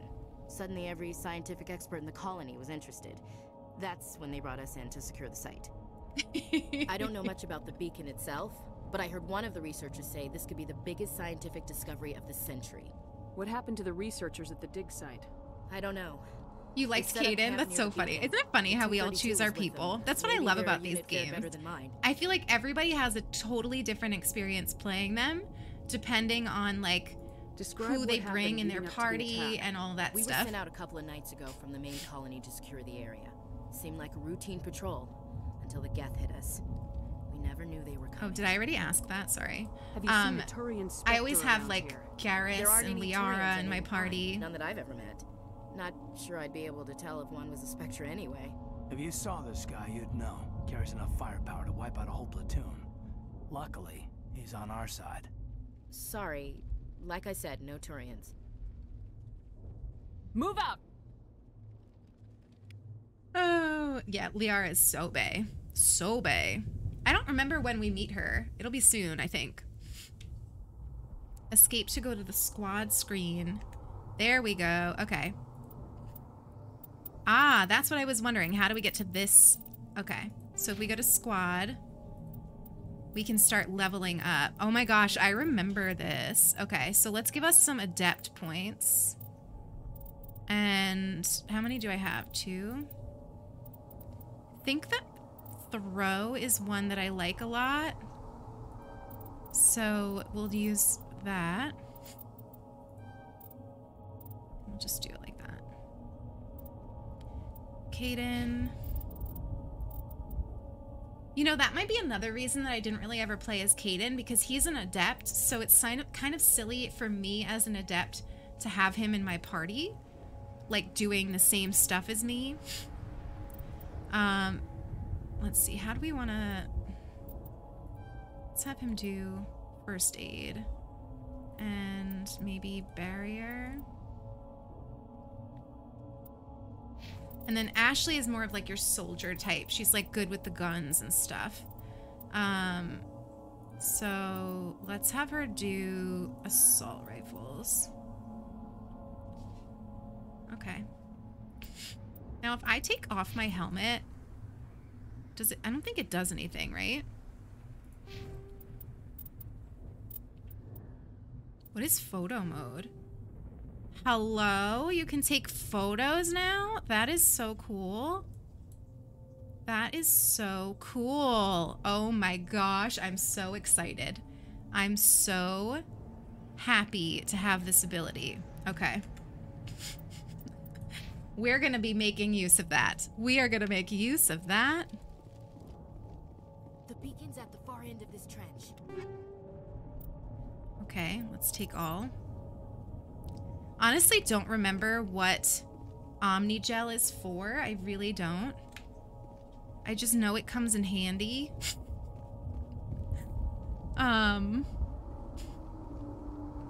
Take cover. Okay, I'm trying. Oh, it's because okay. That music, hello. Press left to fire. There's nothing to fire on. Why are you... Okay. But there's genuinely nothing for me to be, like, shooting. Okay, there we go.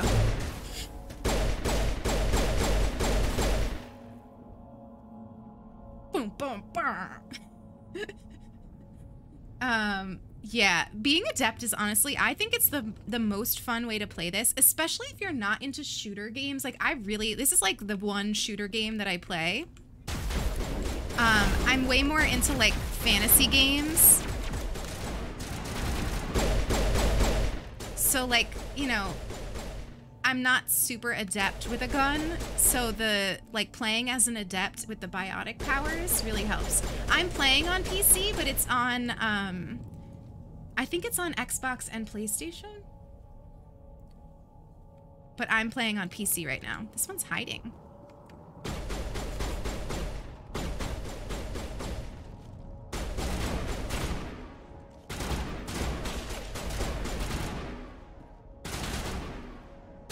You a little scared, dude? He's a little scared. He was hiding.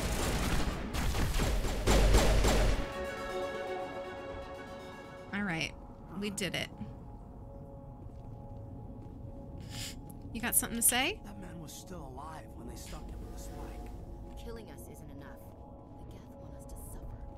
Drama? Drama and intrigue.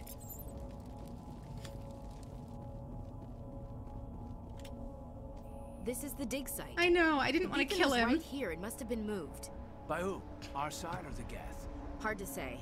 Maybe we'll know more after we check out the research camp. Any You think anyone survivors? got out of here alive? If they were lucky. Maybe hiding up in the camp. It's just on the top of this ridge, up the ramps. Okay. Change of plans, Shepard. There's a small spaceport up ahead. I want to check it out. I'll wait for you there.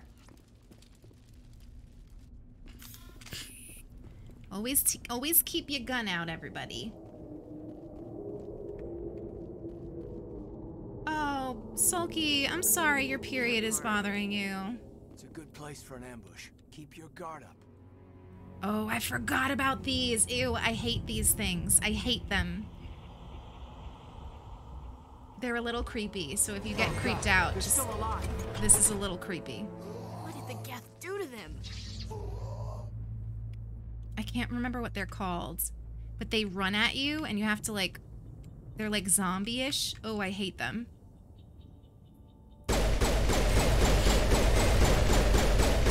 No, I hate it. I genuinely hate it. This is when it comes in handy to be like an adept and you can just like use your powers on them. But I don't remember how to use my powers. Hang on. Ooh, let's pause this.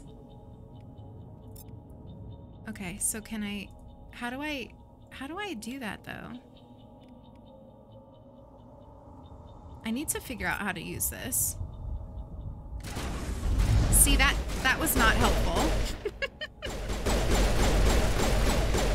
The good thing is they're a little stupid. They just kind of run around. Like, they're very forgiving. They're very forgiving, and especially at the beginning. But, like, they creep me out. Also, I need to learn how to do... Like, maybe... Oh, I have to aim and then do it. Okay, I see now. I see. We live, we learn.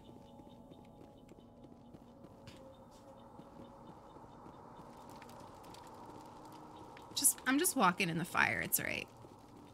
We'll be fine. We'll be fine, everyone. It's closed. Security locks engaged. Some locks objects require decryption. Okay. Didn't we just give Caden decryption? What am I doing? Hello? I have no idea what I'm doing right now. That was so well done. What is that? Oh, and now I can't get in. Wait, that's sad because I think there's people in here.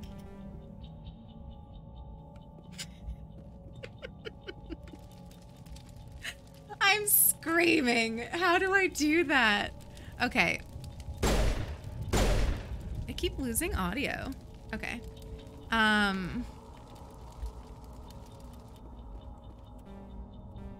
Insufficient Omnigel.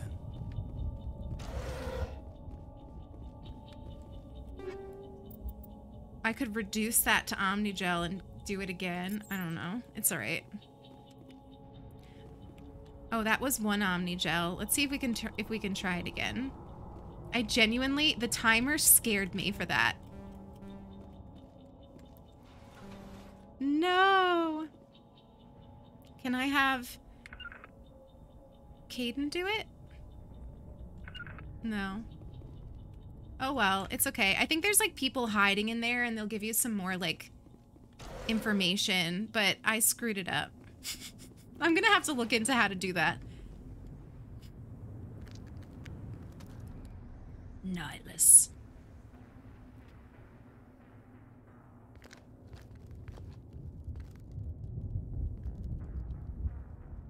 Saren.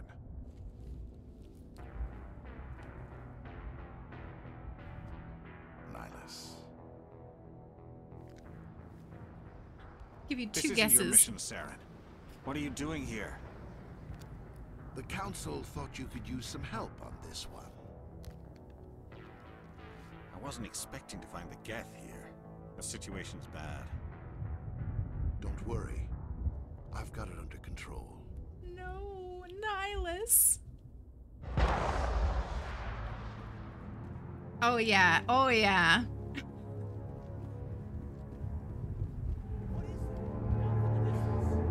It's a ship. Look at the size of it. Ooh, can we take a picture? Hang on.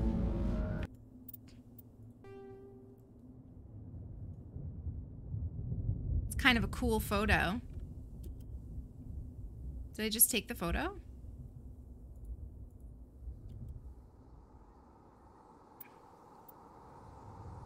What button is that? Isn't that spacebar? Why is it not working?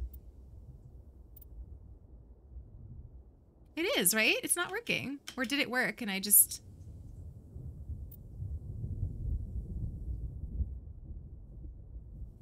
I guess I took it. I mean, it didn't like tell me that I took it.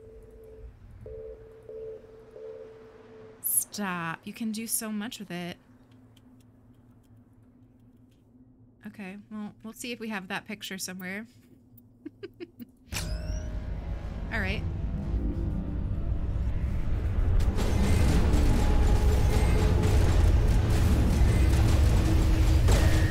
Hello? Okay.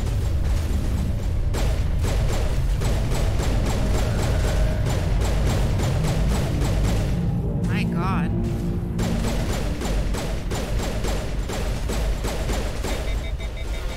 Oh my gosh, my gun overheated.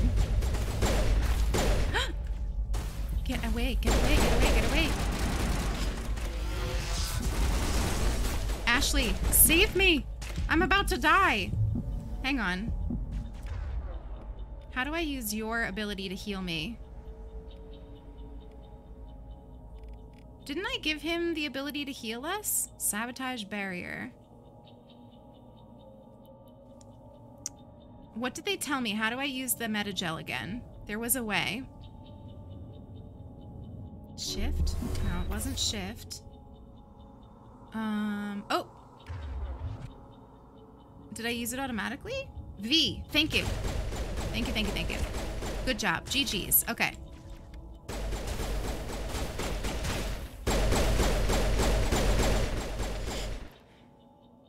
All right. I need to try to use one of my biotic powers. Let's see if we can get that to happen.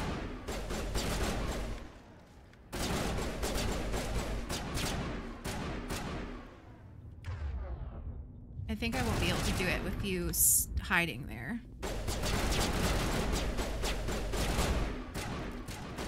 Come on.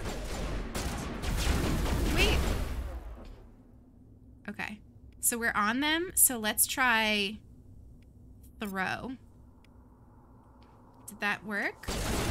Yes! Gosh. That was good.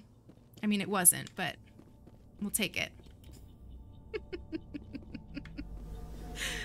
Oh, Nihilus. Something's moving over behind those crates.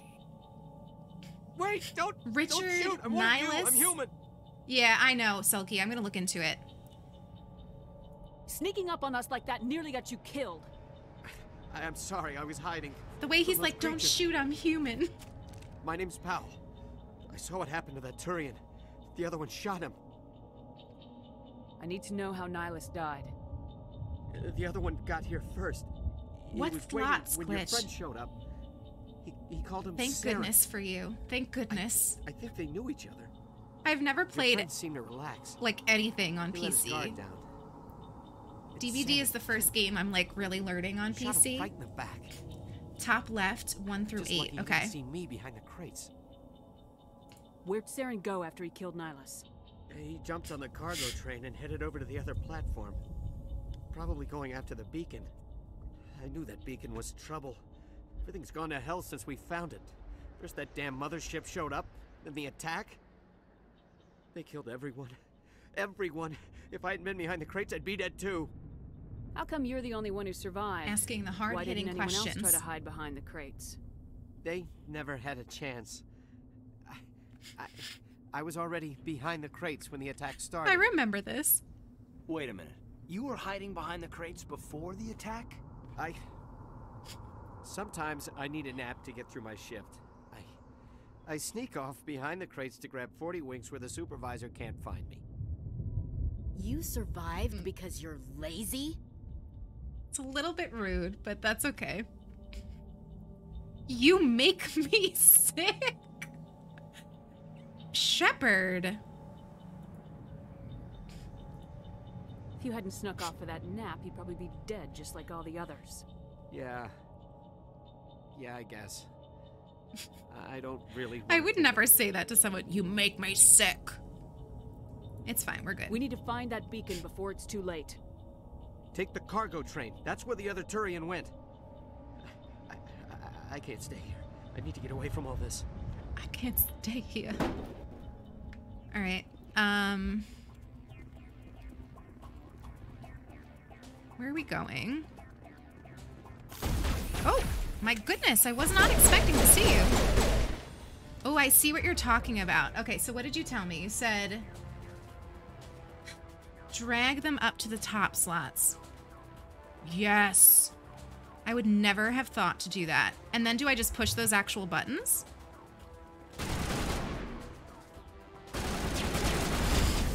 Yes. Okay, we're making things happen now. Are you actually dead? Okay. Thank you, Glitch. That really helped. Saved me having to look it up.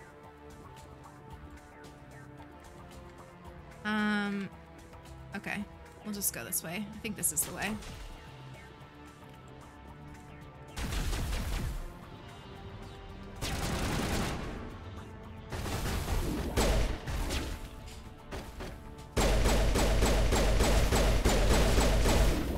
I need to, like, get cover here.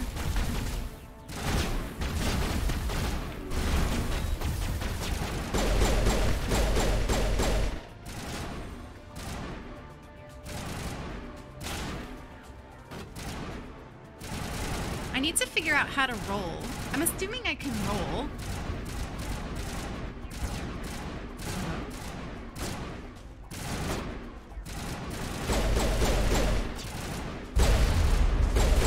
Oh my god, you are a lot, dude.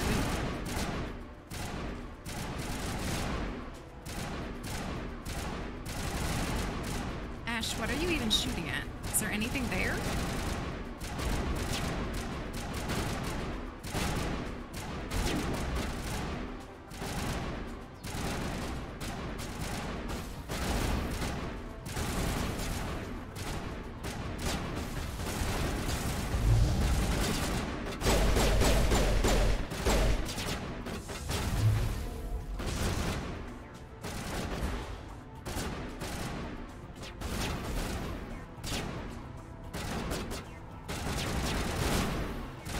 Bang, bang.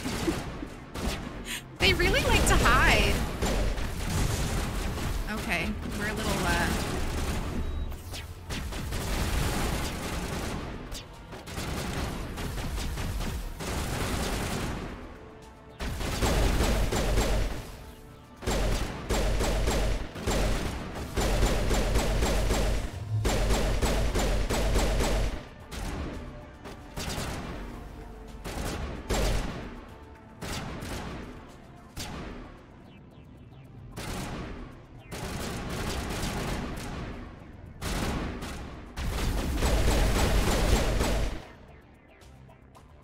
that was risky what I just did.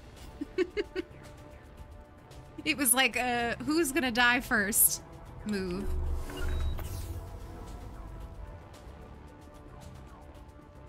All right. Whew.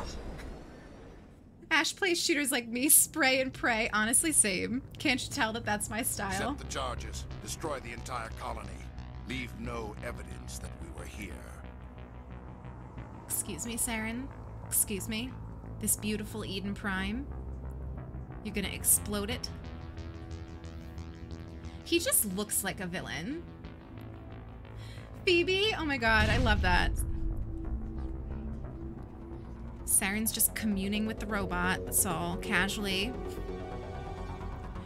Ooh, I'm stressed. I think I have to do this under a certain time. I don't like that. I don't like having to do things quickly. I like to wander aimlessly through a game. So anytime there's like a time limit, I'm like, oof, what do you mean? See, 5 minutes. Oh no, oh no. Demolition charges. The Geth must have planted them. Hurry! We need to find them all and shut them down. At least I don't need to do whatever that code thing was last time. Oh my god. Where are you all? Over there, okay.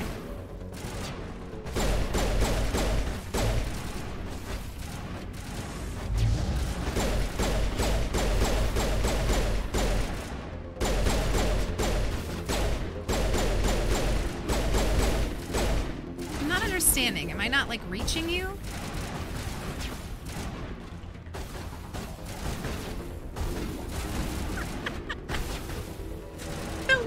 She moves. I can't. I can't. I'm screaming.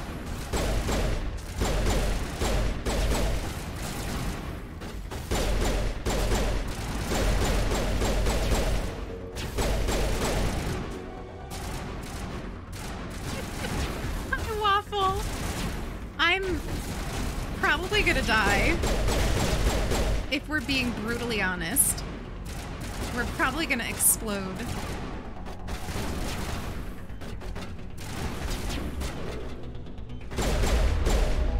Oh, that looks like a rocket. Okay, hello. That was scary.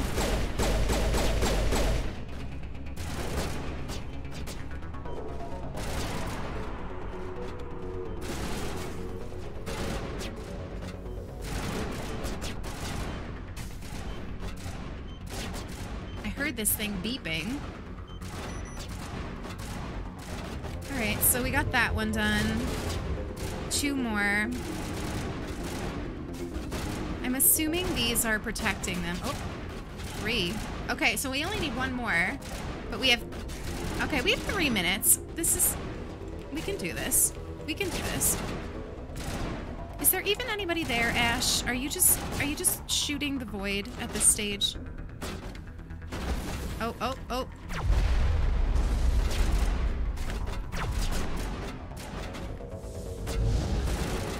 Girl.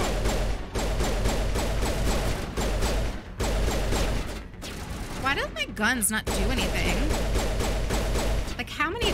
Imagine being shot that many times. Don't creep over here. Oh no, oh no.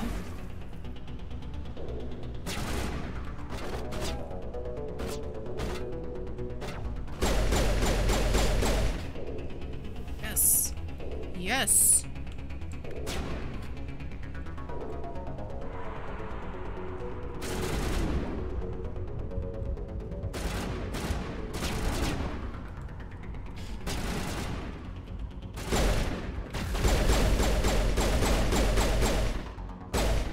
Whew.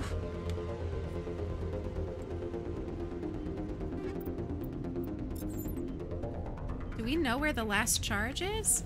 Oh my gosh, we did it! We did it!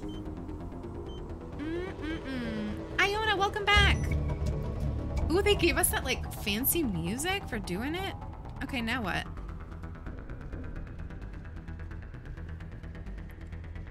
Where am I going? Is this the way?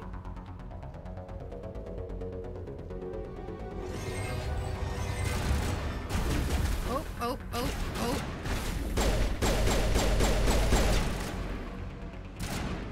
Oh my god, Ash, I almost shot you. You look like the Geth.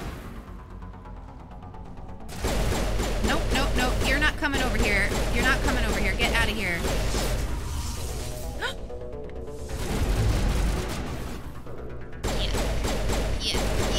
Yeah. Let's get some Omni Gel going on here. Okay. Gun, wanna work?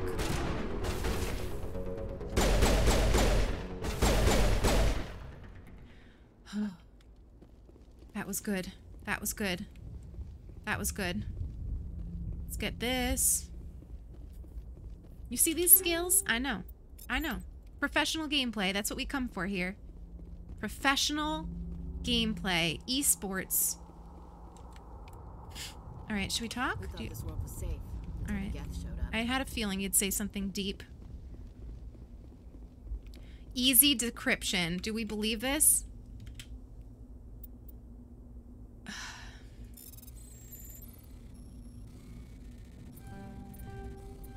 Oh. Oh. I see. Wait, what happened? Oh, because okay, I get it now. I get it now. But the question is, yeah, no. I get what I have to do now. See, I told you I learned by failing. I can't get hit by the red thingies. I get it now. We're good now. I get it now. Okay. I think this is our last, like, cutscene of this level. Like, this thing. Normandy, the beacon is secure. This is amazing. Actual working Prothean technology. Unbelievable. It wasn't doing anything like that when they dug it up. Something must have activated it. Julia. Roger, Normandy. Standing by. I'm so glad we went with this, like, super gay haircut. Caden, no!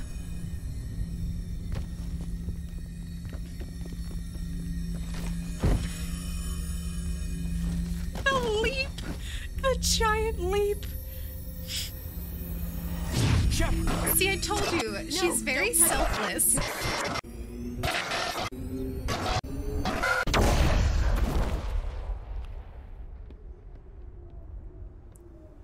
GG's.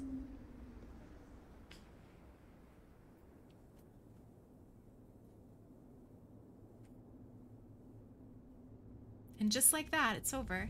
Just kidding. Oh goodness. Oh, I got an achievement.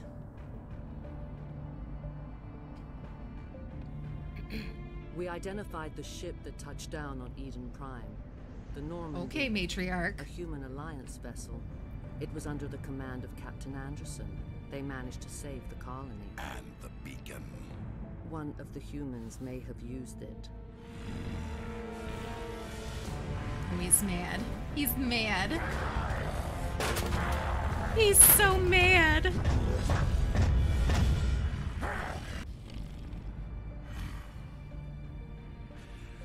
This human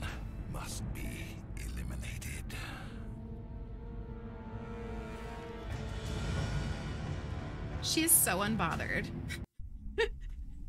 She's like, all right, fine, I hear ya. Have a snack, you're a little hangry. Dr. Chakwas. I think she's waking I up. love Dr. Chakwas.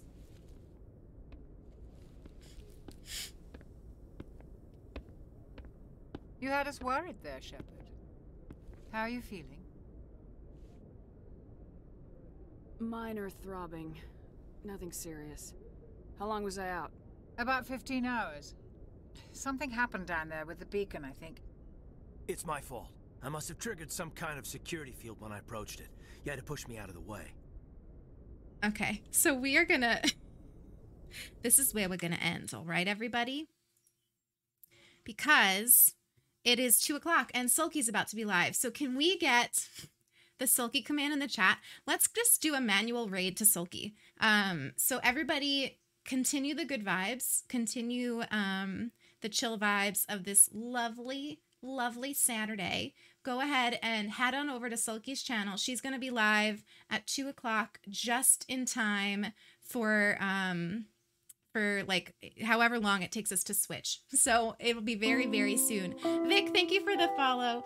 Thank you all so much for the amazing chats today and experiencing what is one of my favorite games ever. We will continue playing this probably on Saturdays. We'll see how things go. But I had an absolute blast. I love you. I appreciate you. And I'd love to see you all over at Sulky's chat. And I will see you tomorrow morning. I'll be live again at 10 a.m. And we'll be playing Animal Crossing. So I hope to see you then. I love you. I love you. I love you. Thank you for the best vibes. And go take care of take care of yourselves, take care of each other, and spread some joy around. See you soon.